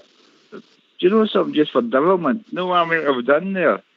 Just take him to the tribunal. Let's see what the referee's got to say about what he's got to say about Alfredo booking, because he booked him. He was still in the centre spot when Alfredo made that challenge, right? They booked him. Remember, we were talking the weekend and said, well, we didn't think he could take any filling up. Obviously, that compliance guy, he can. We've realised that now. But I'd like to put him in this box. Say, well, why did you see the? Oh, they keep going about the Connor Golson thing in the penalty box. You didn't see that. Is that no? Can we not go back to that and say, is that no a booking a penalty? And, no, just explain yourself, ref. You've been such a dick all day. You're playing the championship next couple of weeks because you've been. It's a hell of a game, that ref. The other thing is, I think the club have been quite clever put there.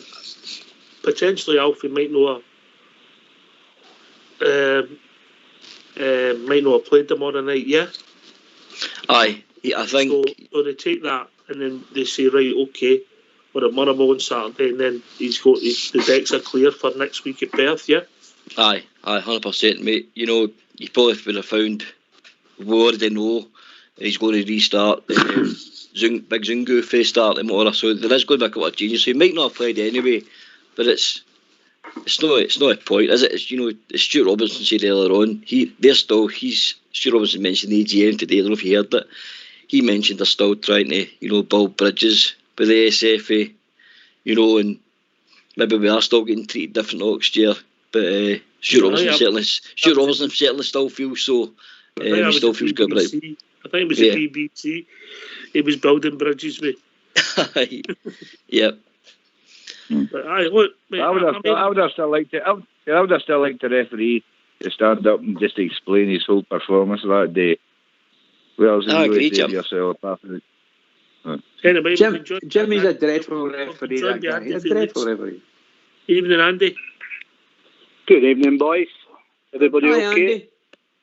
Hi, Bridge, you okay? Hi, Port, you're doing well. Yeah, for me, I don't think it's a bad thing here. I think Morales can take stock, look at the next couple of games and give Big Hutton a chance in these 2 games to see what he's really like. I think going forward, it could help Morales and it definitely could help Big Hutton. Do you think you'd play tomorrow night? Do I think he'd be playing tomorrow night? Do you think he would have been playing tomorrow night? No, I don't think so. No, I think they played Big Hutton. So, or even Defoe, or even one of them on Saturday. So, he's only going to maybe miss one match apart from sitting on the bench. Aye. Yeah. But if it looks at the situation, takes stock at himself, like we said, gets that first goal when he comes back. If he sees Big Hutton coming in there and scores a couple of goals, or Defoe and that, it might make me think a wee bit as well. Like, well, screw the heat here and do what I'm good at doing and start scoring goals. It could help both ways. And I think it also gives our manager a wee bit of respite there because, no matter what he says after the game on Sunday, he can't keep doing that. We've had it in the past and that, whether it's an elbow or a slight touch or whichever way you want to call it. He can't keep doing that. That's just not right. It could have cost us that. And if that had gone down to 10 there on Sunday, it could have been a different game. I've got to be honest with you, with 5 substitutes, Andy, I would have worked him off. I know some people say right away. I don't know if I'd have done that, but I definitely took him off at half time. No, me and Shug said that. Yeah, me and Shug said the same thing. We both said half time, take him off. And I think a lot of Rangers fans would have agreed with that as well. Let's not cloud the Alfredo Morelos story about all the positive news that was coming out today, Andy.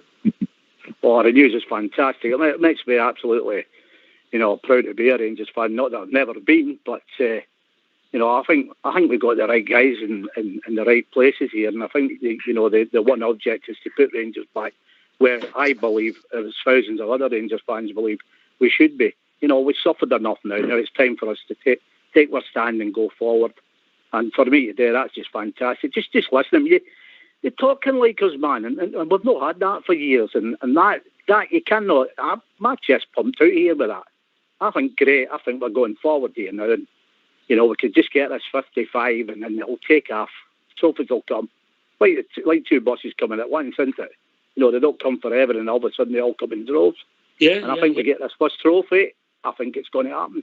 You get a feeling when you're a Rangers fan. Being a Rangers fan as long as you know when something's going to happen and you know when something's wrong. And I've just got a feeling here that something's going to happen. I don't think we're going to cave in here now. Even if we get one defeat or a draw, I think that'll just get us even more angry and off we go again. I'm quite confident here now. Without being too overconfident, if you get what I mean. Keep getting the double U's, as we said there at the weekend, and we'll be all right. Bridgman gets that feeling, Port Bear, he's got to have take a show off. He's not missed a show in 3 years.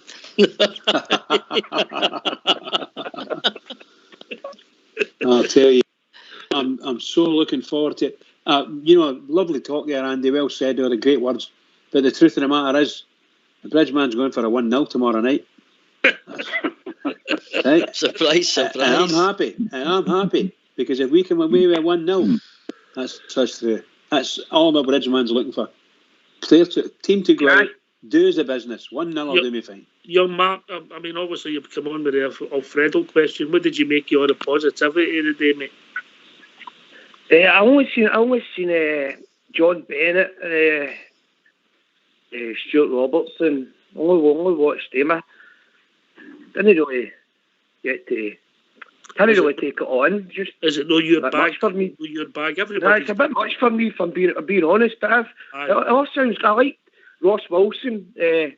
I liked him. He sounding. See all the scouting and that. And he's talking about Air Europe. Yeah. That's the future, isn't it? Aye, obviously developing your own players, bringing people in, moving them on. Great strategy. You get it right. You keep improving the club. But what do you make of that? See that young boy, the Colombian, you knew Morelos. What do you make of him, 18-year-old? I looked at him on YouTube, obviously.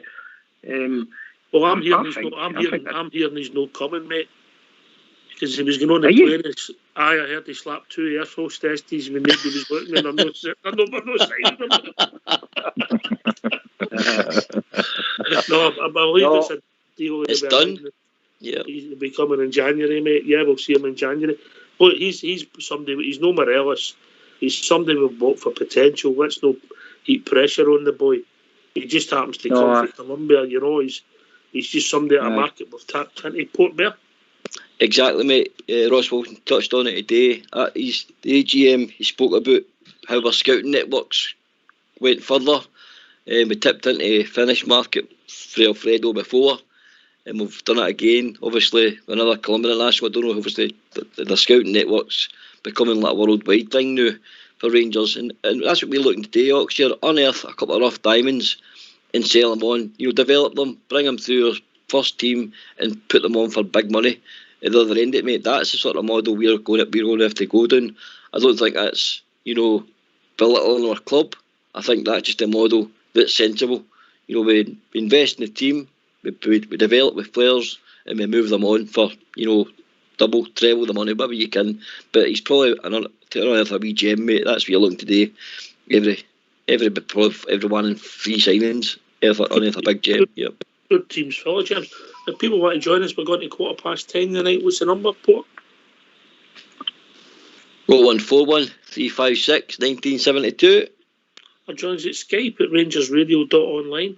If you phone in, hang up, we will phone you back. Fox or Old School Blue will bring you into the call, and when you're in the call, just wait, we'll bring you into the conversation. Things are really positive. Yes, mate. Did you think that young boy, do you think he'll do something for the first team this season? Or no, mate, no, he's like yourself, he's for the future, mate. He's for the future, mate. Right. All we're doing is buying potential. The boy will go into the development squad, and obviously the odd boy will start at 18, but at the moment the plan will be bring him over, get him used to it, get him used to the way we play, and you might not even hear from him for a year. Portmare. He could be on the bench. He could come on for a few appearances and then surprise us. Mate, I think we're buying a youth player. If we signed an 18-year-old boy for a club in Scotland, we wouldn't be expecting him to get right into our first team, would we? Port? No, mate. As I says, basically we're trying to unearth, hidden gems throughout Europe. That's what Rangers are trying to do. I think with the current crop of strikers we've got, I think you'd be asked a hell of a lot for an 18-year-old Colombian to, break into that starting 11. I think, he'll come and he's got great experience to learn that for. He'll have Alfredo there as probably a mentor. I know that sounds crazy to say, but Alfredo will be Alfredo will be a mentor to him, especially with the language barrier, etc. And then he's still got Jermaine Defoe there, Cedric Itten and Kamal Roof. It's not a bad line-up to learn that for. But I definitely think what Ox is saying, he'll be in the development squad. Wherever it's up to, a lot of it depends on him as well, doesn't it? Is he got the drive and will to get into that team? But in my opinion, he's for the future, mate. To say I would agree with you, Port. I agree with you that, pal. I do agree. Aye. Okay. As I said, come and join us. 0141356 1972 or joins at Skype at RangersRadio.online. Been brought in a call with Fox Old School Blue. Phone in, hang up, and we will phone you back. You come in, join the conversation, and we'll bring you in ASAP. Aye, right, Portmare, what's the team tomorrow night, mate? I think, obviously we know, I think McLaughlin will probably start tomorrow night. Tav will definitely be in. Goldson, Balogun. I think you'll see Bassey tomorrow instead of Barisic. And then the mid three will be Kamara, Zungu, Davis, and then Kent, Kamal Roof, and Hadji for me tomorrow night. Get in that midfield again. Zungu, Kamara, and Davis. So you're playing with three setters against the man? Aye, mate, aye, it's weird play, aye. But Kamara and Zungu will probably get forward, mate. I do think that. Aye, yep. That's what poor Glasgow supporters are like. Are you hoping it's a 1-0 game, the same as Bridge? No, I just think, obviously the way Glenn Kamara's been playing, mate, I think he's been getting forward and getting involved doing that left side. So I don't think you could class him as a sitter this year. I think your base of that will be Davis, and I think Zungu we expected to go and join in as well. It's a game for guys to shine, mate. I would have said Helander. Oops. Sorry, Bridge. But no, I would have thought that Helander might get him tomorrow night. But obviously it's up to the manager. He sees him as he ready. It's all these questions, the same questions you would ask about all players. Ryan Jack. Is he available yet? The manager told you in the press conference. No, he's definitely. He's no playing tomorrow, isn't he? Right, cool. Yeah, he's not ready. I don't know if he's going to be ready for the weekend either. The way I was listening to that report there. Yes, it's a couple of weeks. Yeah, they're really wrapping Ryan Jack up, mate, and I think it's only right. Don't risk a guy's career. We know he's got a knackered knee, so we just look after it, mate. We've got plenty of midfield cover. Loads of midfield cover, loads of legs in there, so why risk him? We might need him for more important games, mate. He's in a good season. I agree 100% with that. Yep. If Ryan Jack gets himself to the Leeds, he'll be well looked after. You will. You might be right about that. He will be with me, like, because that big bottle of vodka that Shuggs has sent me today with a big Rangers crest on, I'll share it with him. I'll sort him out, like, I'll get a few tunes on for him. That's for the Colombian boy. He's got to learn the sash before he gets into the team. What about Andy? Do you think he might end up doing that, Andy? No. I'll tell you. Okay. Listen, Jack. Right, will remain at Rangers as long as he wants. If Steven Gerrard went to Liverpool, he was still in his form. He would go and stand on it. That's how much Steven Gerrard thinks about Jack. There's no doubt about it. A quick question for you, Andy. That Rangers vodka, it's flavoured, isn't it? No, it's just straight. I don't know if he's just put paint stripper in it, to be honest with you. Like, I don't care. It's got the crest on it, so I'm going to drink it. Aye, I don't care if it's paint stripper. It's got the crest on it. I'll tell you after tomorrow night, anyway. Just fill up the water, Andy. It's been 9 knowing you, Andy. No, listen, what a great surprise. Come through the door this morning like this. What's this? Big bottle of vodka with a big Rangers crest on. Oh, I'll have a bit of that, like, you know. I'll sample it for him and tell him tomorrow night after the game. Like, you'll do the consumer survey, yeah? Definitely. See when it's finished, I'll just go buy another bottle of Smurf and fill it back up again. I'll be drinking out a Rangers bottle of vodka till it lasts, like, you know. Then that crest stays on that bottle. I'll keep filling it up. Young Mark, you were coming in, mate? I see. Just see this season. I think it's very, very important. And I remember 2008 when we were the best team in Scotland. We got to a UEFA Cup final and we lost the league because we were knackered. We played too many games. So I think team management, see, like Big Golson, I can't remember the last. I don't think he's ever been subbed. I'm probably wrong, but I've never remember being subbed. Never mind, like, sit out a game or anything. Like Big Golson, all I worry about. I'd like to see a bit of Patterson come on, but see, the end you need to start resting players. You know what I'm saying. I think the thing with Golston and Tab, mate, they don't play international football, so they don't go away with the international team, so they're getting a break then. But we've got some run of games coming up between now and it's pretty much March before we have a break. So you're right, mate. But people will get suspended, people will get injuries, and they'll boot the team. And you've got to definitely. I think when we get to league games, I'll take this to Jim for Paisley. People expect us to play with strongest side available. Jim. Well, if there's no broken, don't fix it. The Rangers gaffer knows his pool. He sees them every day, which we don't. And that would suggest it'll not change too much. But I would like to see the big Swiss watch playing up right through the middle of Mora, right through the middle, centre forward. I think, and maybe Roof and Kent. I don't think it's going to change that much because we're looking for a cup here. We've never won a cup since I was a wee boy. You know, so, Aye, it's a big game. It's the quarter final of the Cup, Bridge, man. We want to win it. We want to be in the hat for the semi final. 100%, absolutely. That's what it's all about. One game. This is a biggie. This is the biggest game of our season coming ahead of us tomorrow night, and everybody get out there and do what they can. That's what I think. Evening, Big Al. Good evening, gentlemen. How are you? All right, mate. You all right? Hear me all right? Aye, I'm good. I'm good. I think that bottle of vodka's been open, man. What a quote. Jack could play for Liverpool. No danger. Never in a million days would he get in that Liverpool team. Watch this space. Watch this space. I'll watch it, pal. I'm telling you, he'll take him with him, Val. I'm telling you, he'll take him with him. Liverpool's women's team, maybe, but not Liverpool first team. Come on now. We'll see. Aye. Anyway, have we found out the age of Linda and if she's single yet?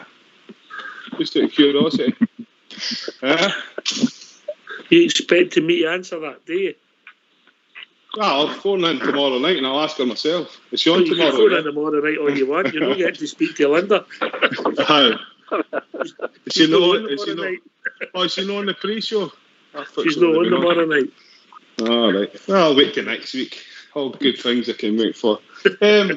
Morelos. I'm sure she'll be pleased to know she's got a groupie. Wee joke. Aye, that's what I want. That's how I want it to come across. That's how I want it to come across. A stalker. Aye, a stalker. A stalker. Aye.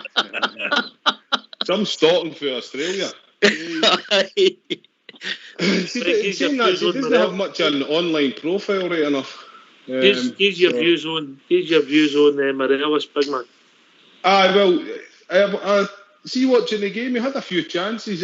He had the ball bounced up in front of him. A couple of balls could have went into him. He was in the right position. So I think it is a matter of time. And I really don't have any problem with that. I mean, he has behaved himself. And if it wasn't Morelos and it was one other player in their team or another player in these things happen in a season with players.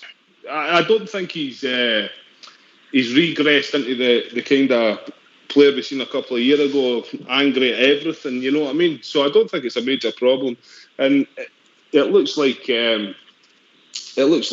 be available for the future. And he's not going to miss two important games or that important games. And we have got back up there. I mean, that big hitting looks nice. I'd like to see him more centrally located than out in that right hand side.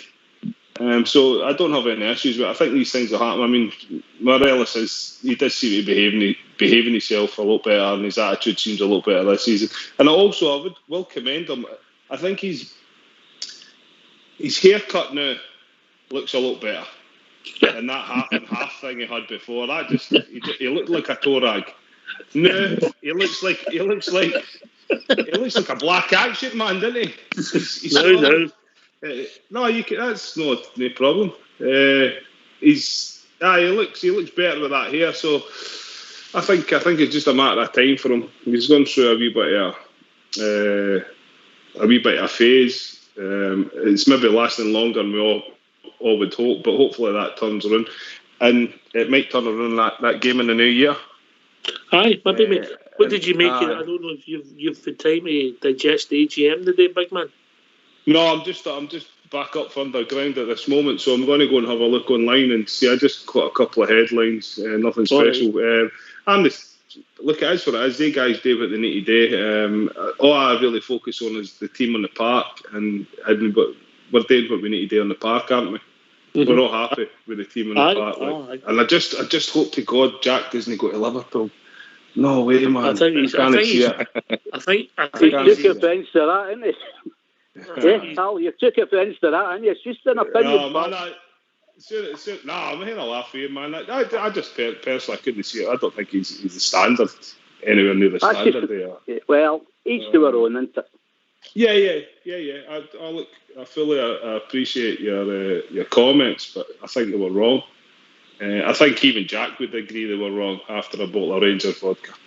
It depends what happens, doesn't it? It gets you thinking right enough. You know me, big man. You know me, big Al. I don't drink. You're not a vodka drinker, are you, Ox? Just a bit. Oh, do you? Do you like vodka? No. I put you down as a whiskey man because you're robust. I thought you were a whiskey man, not a shandy man, like, you know. He'll drink anything. There you go. I met him. You had one in each hand that day, I believe. There you go then. Only because I was drinking another one through a straw. Through a straw. Look, everyone, I don't see any problems tomorrow either. I think we go there. I think it was Port Bear. He gave quite a good team there. That's changing the players, mixing it up a wee bit, gives the players game time. Why Patterson? I think this is a game for Patterson. I think this is a game for the left back. What's his name again? Sorry, Bassey. Bassey, I think, is a game for him. It's definitely a game for the new South African in the middle of the park. I think you maybe criticised Port Bear by saying like playing the three holding midfielders. I'm not 100% sure if Kamara is 100% a holding midfielder. I like it when he does get a wee bit forward. And I think that South African guy can get forward as well. That'll cause problems. But if we need to sit back a wee bit any time in the game, we've got 3 very competent players in the middle of the park. Davis, Zunga and Kamara. Up front, I think you have to go with... What a signing. I keep looking at that Kemmer Roof. He has been a really good signing for us. I was dubious at the beginning. I thought he was quite injury prone. I think the medical staff and the coaches can deal with any wee issues and niggles he has, but when he's on the park, he does. He's a step above Scottish Premier football, isn't he? He does look. He looks good. His movement intelligence, you know. Who does he remind you of? Who does he remind me? Because just in football, because I keep looking at him and it keeps but I can't think of the player. I just can't think of a player. The way he rolls his socks down like that is Capuccio, but he's a better player than him. In fact, I was a better player than him. I'm a better player than him with a pair of gumboots on. Maybe Rod Wallace a wee bit, just the way he he's low centre of gravel. I've not really seen him through the middle, mate. He doesn't look like a centre. He looks as if he's somebody who would always play, even in a 2. He would play with another guy buzzing around him, you know. But I think he could play anywhere, actually. I think he's that good, especially in Scottish football. He's been successful, Andy. You've obviously heard about him when he played with Leeds as well, mate. Locally. Yeah, well, I've got to be minds right at the start. I said we were going to go for him because it was a big rumour down here, right enough, that he was going to go there. And, when they lost out the first time, but it was always servicing down in Leeds because they wanted him, but it was always servicing he was going to go to Rangers. And I was proven right on that one. And he's a great player. Like if you look at the tracking he does all around the park, like Al said there, he can get himself around. He's a very good all-round player. Once he becomes really fit and gets right into the game in Scotland, I think you're going to see a real special player in him. He's going to get a few goals for Rangers, and his game intelligence is very good enough. But he never stops running. He's back. I'll buy him. He sounds great, Andy. I'll buy him. Aye. Oh, he's all right. It was Bruno that told me about him right enough. I was just keeping that quiet, like it. Frank Bruno. Aye. What is Oxford? What is Ruth's goal ratio to games at the moment? Oh, he's scored about 8 games. He's not played that many. I'll get it for you over here. If people want to join us, Port Bear, in the last 15 minutes tonight, what's the number? 0141 356 1972. Or join us at Skype at RangersRadio.online, where you brought into the call by Fox or Old School Blue. Phone in, hang up, and we will phone you back. I'm just looking for the top scorers. Let me see.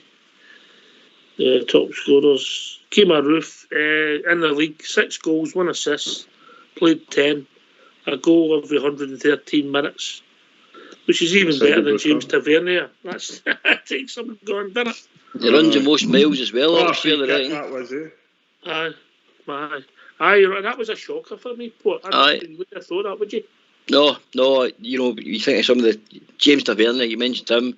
I thought he was your track star, but obviously, as we found out through our in-game analysis, our man Kamal Roof does the most miles in every game, which is mental for a forward player.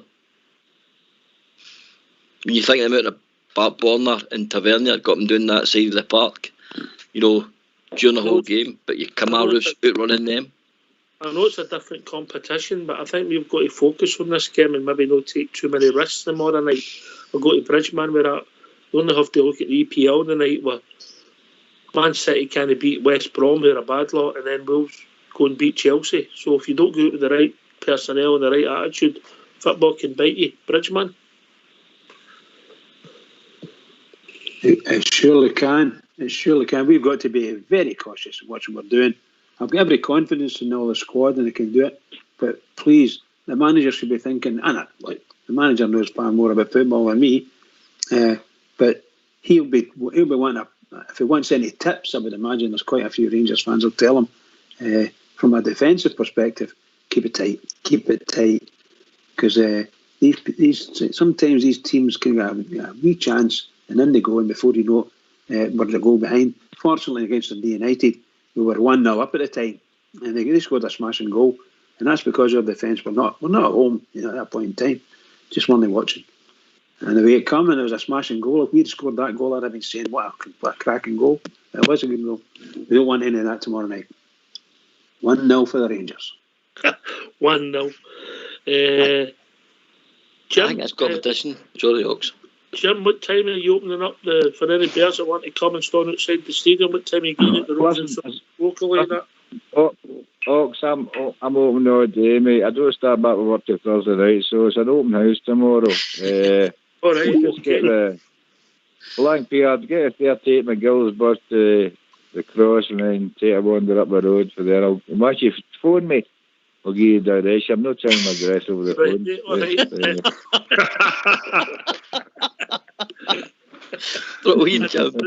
An open house. Is there any other buses you can get? Is that McGill one? I'm not 38 McGill's or a number 9. That takes you to Paisley Cross. And it's a 15-minute walk for the cross up to Margaret. So what direction?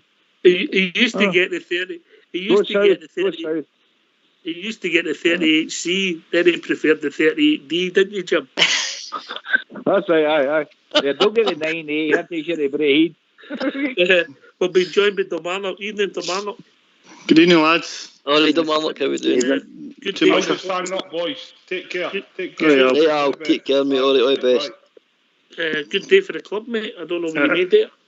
I've not really seen much of the AGM, to tell you the truth, so I'm a shareholder, but as I say, I never had a chance to watch it with work and stuff like that, and never caught up in anything, but I'll maybe have a proper look at it tomorrow. All right, maybe have a look at some of the videos and stuff like that. So, what's on your mind, mate? What's on your mind? I think we all know Morelos probably deserved a two-match ban, but then you look at other players getting away with things every other week, and I think that's what annoys us more than anything. Did United get him eyebrows when the boy assaulted Morelos? I don't think the boy meant it, but he still done it. It was still serious foul play, and he got away with it. Aye, as I say, it's happening. It seems to be any other teams get away with it apart from us, apart from Morelos. He just seems to be put up all the time, and he's definitely left to different standards. We all can see it, but the club don't do anything about it. I think you were on here last year saying we should have all the clips playing in the background. Who was it that said that when we were doing interviews, just to put a point across? You know what I mean? That things are getting missed and stuff like that. But looking forward, I think tomorrow, I think Defoe might come in, whereas Itten, I think, will come in for league games, and Itten might just play himself into that first team, and Morelos might not get a chance to come back. If I put it this way, if Itten starts tomorrow night, or he starts, and then he gets him forward, and he scores a goal tomorrow night, and then he scores a couple of goals on Saturday, then he might be playing at Perth, and that's what happens in football, Portbear, isn't it? Definitely, mate. That's what I mentioned. I said it earlier on. I said earlier on, Alfredo could finally, find himself out of team for more than 2 weeks, because there's boys that are hungry. Kamal Roof, Cedric Itten's probably dying for his shot through the middle, and his Oxford touch there. If he scores tomorrow night, gets us into the semi-final of a competition that I think is a springboard to the league. If we go and put that game to bed and win that cup, I just think we just go and the Rangers roll on. But for me, Alfredo needs to be careful, because there's people biting his ankles now to steal his position, and they're very hungry. So you're right there, man. You could put yourself out of team, mate. If I was Big Itten, my eyes would be on that Old Firm game, going, I'm getting in this team, I'm scoring goals, and I'm making that my place. That's somebody's misfortune is your fortune. You've got to grab it. Yeah, John Mark. That's football, isn't it? I would go with Big Itten. I don't trust Morelos at all anymore, to be honest. Especially in an Old Firm game. I love Morelos like the rest. He's scoring plenty of goals last season, and I even like the way he's playing this season. But see when he's thrown his gloves down at Aberdeen, that done my head in. It's a team game. We're winning 4-0 at Ibrox. Beat Aberdeen and you're throwing your gloves away like a wee Wayne. That's annoying. I just. But you know something, Mark? See if you flip that. See if he walked off and never showed any reaction. Other people, and I'm not saying me or any guys on here, other people would suggest, you know, he doesn't care. If you look at his player season, mate, he's been playing a different role. He's not been, you know, a full up against the centre halves, number 9 centre forward. He's been dropping deep. He's running channels. He's playing people in. He's got, you know, assists to his game. But I understand what you're saying. I just think he's playing a different role this season. He's adapting to it. Maybe there's a bit of frustration that he's not scored goals either. That's adding to his further frustration. I just think he's having a wee bit of an off patch, a wee bit of a rough patch each season, and it will come back. And it's a goal. That's how these guys, strikers, deliver on this.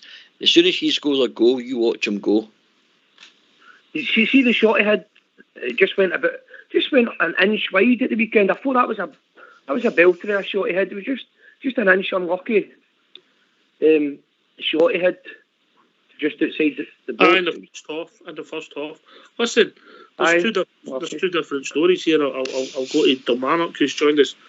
There's the lack of confidence and he needs a goal. I think we all accept that. We're also saying that he's playing reasonably well, but centre forwards are adjusting his goals. But then you have the third thing that comes into the equation is we're no defending what he done. He was silly. Kilmarnock. Yeah. Not one Rangers fan has really defended that, and he kind of lost his points. I think more people are kind of raging about that than the actual. At that point in the game, not 15 minutes in, and he does that. You could be down to 10 men, and they're up for it then. Know what I mean? They were up for the game, but then they might try. But looking back on the game, we probably should have been 3, 4, 5 goals up. But football's not like that sometimes, is it? You can imagine coming on an Old Firm game and he does that and he gets sent off. And that's him back in the league, isn't it? And that's what it takes. Just one bad result and this league can get spun on its head. And Nannies want that, know what I mean? So all the players need to be focusing on the team and on their own behaviour. And that was just madness. The only thing that I could strike me what happened on Sunday, that he was still carrying the baggage for the last game against Dundee United when he got his thigh. That was the only thing, because I didn't see anything particular that quick in the game that would have sparked that. No defending it, but that's all I'm saying. His first tackle, he kind of made a wee kind of kick out. If you watch it, first couple of minutes at the byline, and the Dundee United player was just looking at him as if to say, what was that all about? There was just a wee niggle in there for his first tackle. But that's football, isn't it? No, I mean, you can't let these. I don't know who said it before, that players, if they know you'll bite, all the players are just going to go and bring about you. You know what I mean? You're just opening up to them. Aye. And it's a weakness. And that's not just going to be playing with us, that's playing for anybody going forward if that's his hopes. Yeah. You know? All right, so how do you think it's going to go tomorrow night, Mark? I've got 3-0 for tomorrow and 4-0 for Saturday. All right, you'll do me. You can come on any time you like. Andy? I think it'll be a strong 2-0, possibly going on 3, like, you know. Nobody call a 2-0 on here, mate. Eh? That's a double bridge. Oh, double. I will say that as long as we get into the semi-final. As long as we get in the semi-final. Because for me, what I need to do, what Rangers to get this one, so it can set us up for this trophy. But I'd like to see us get through there, get the mini-filth in the final, and play some scars to rest there, what they got away with that day. That would be my ideal final. Sort them out right in the final. Jim for Paisley? Obviously, I've not even checked the prices yet. Obviously, very tasty one, but we're looking for a decent price, a decent return, so I'll check how many goals we can score. But I don't know the price, but I'm going to go 3-0 for us tomorrow.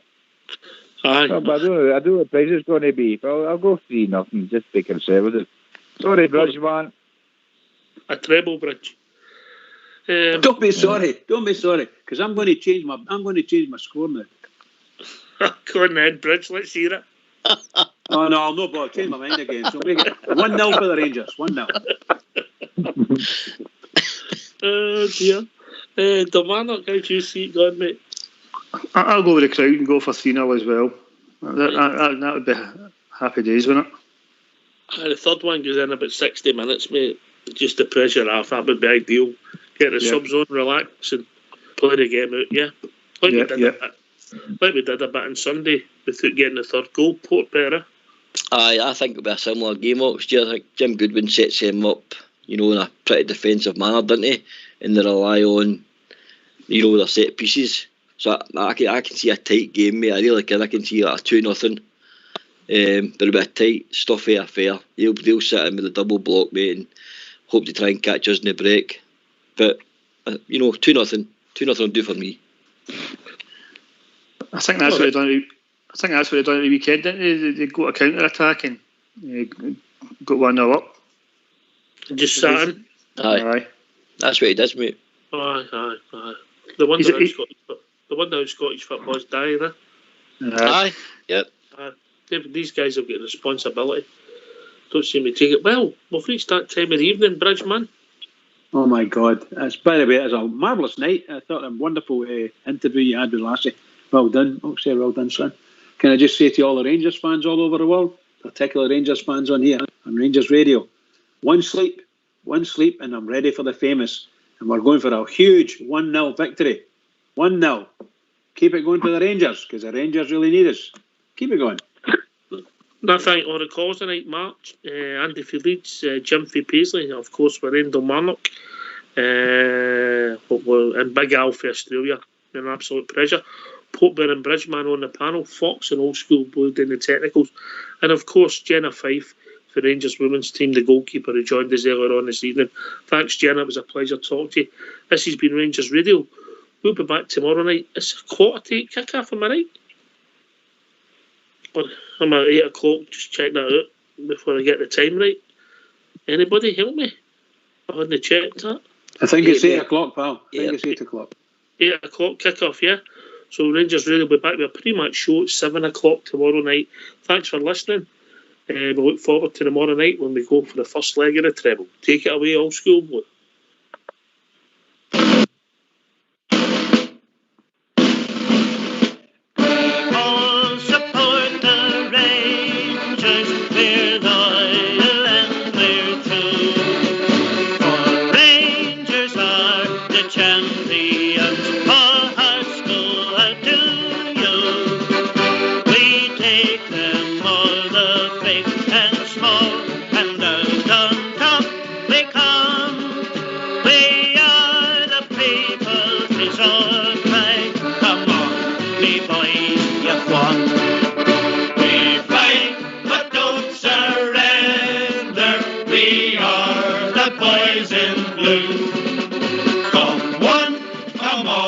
Just watch them fall, we'll make those a big stew.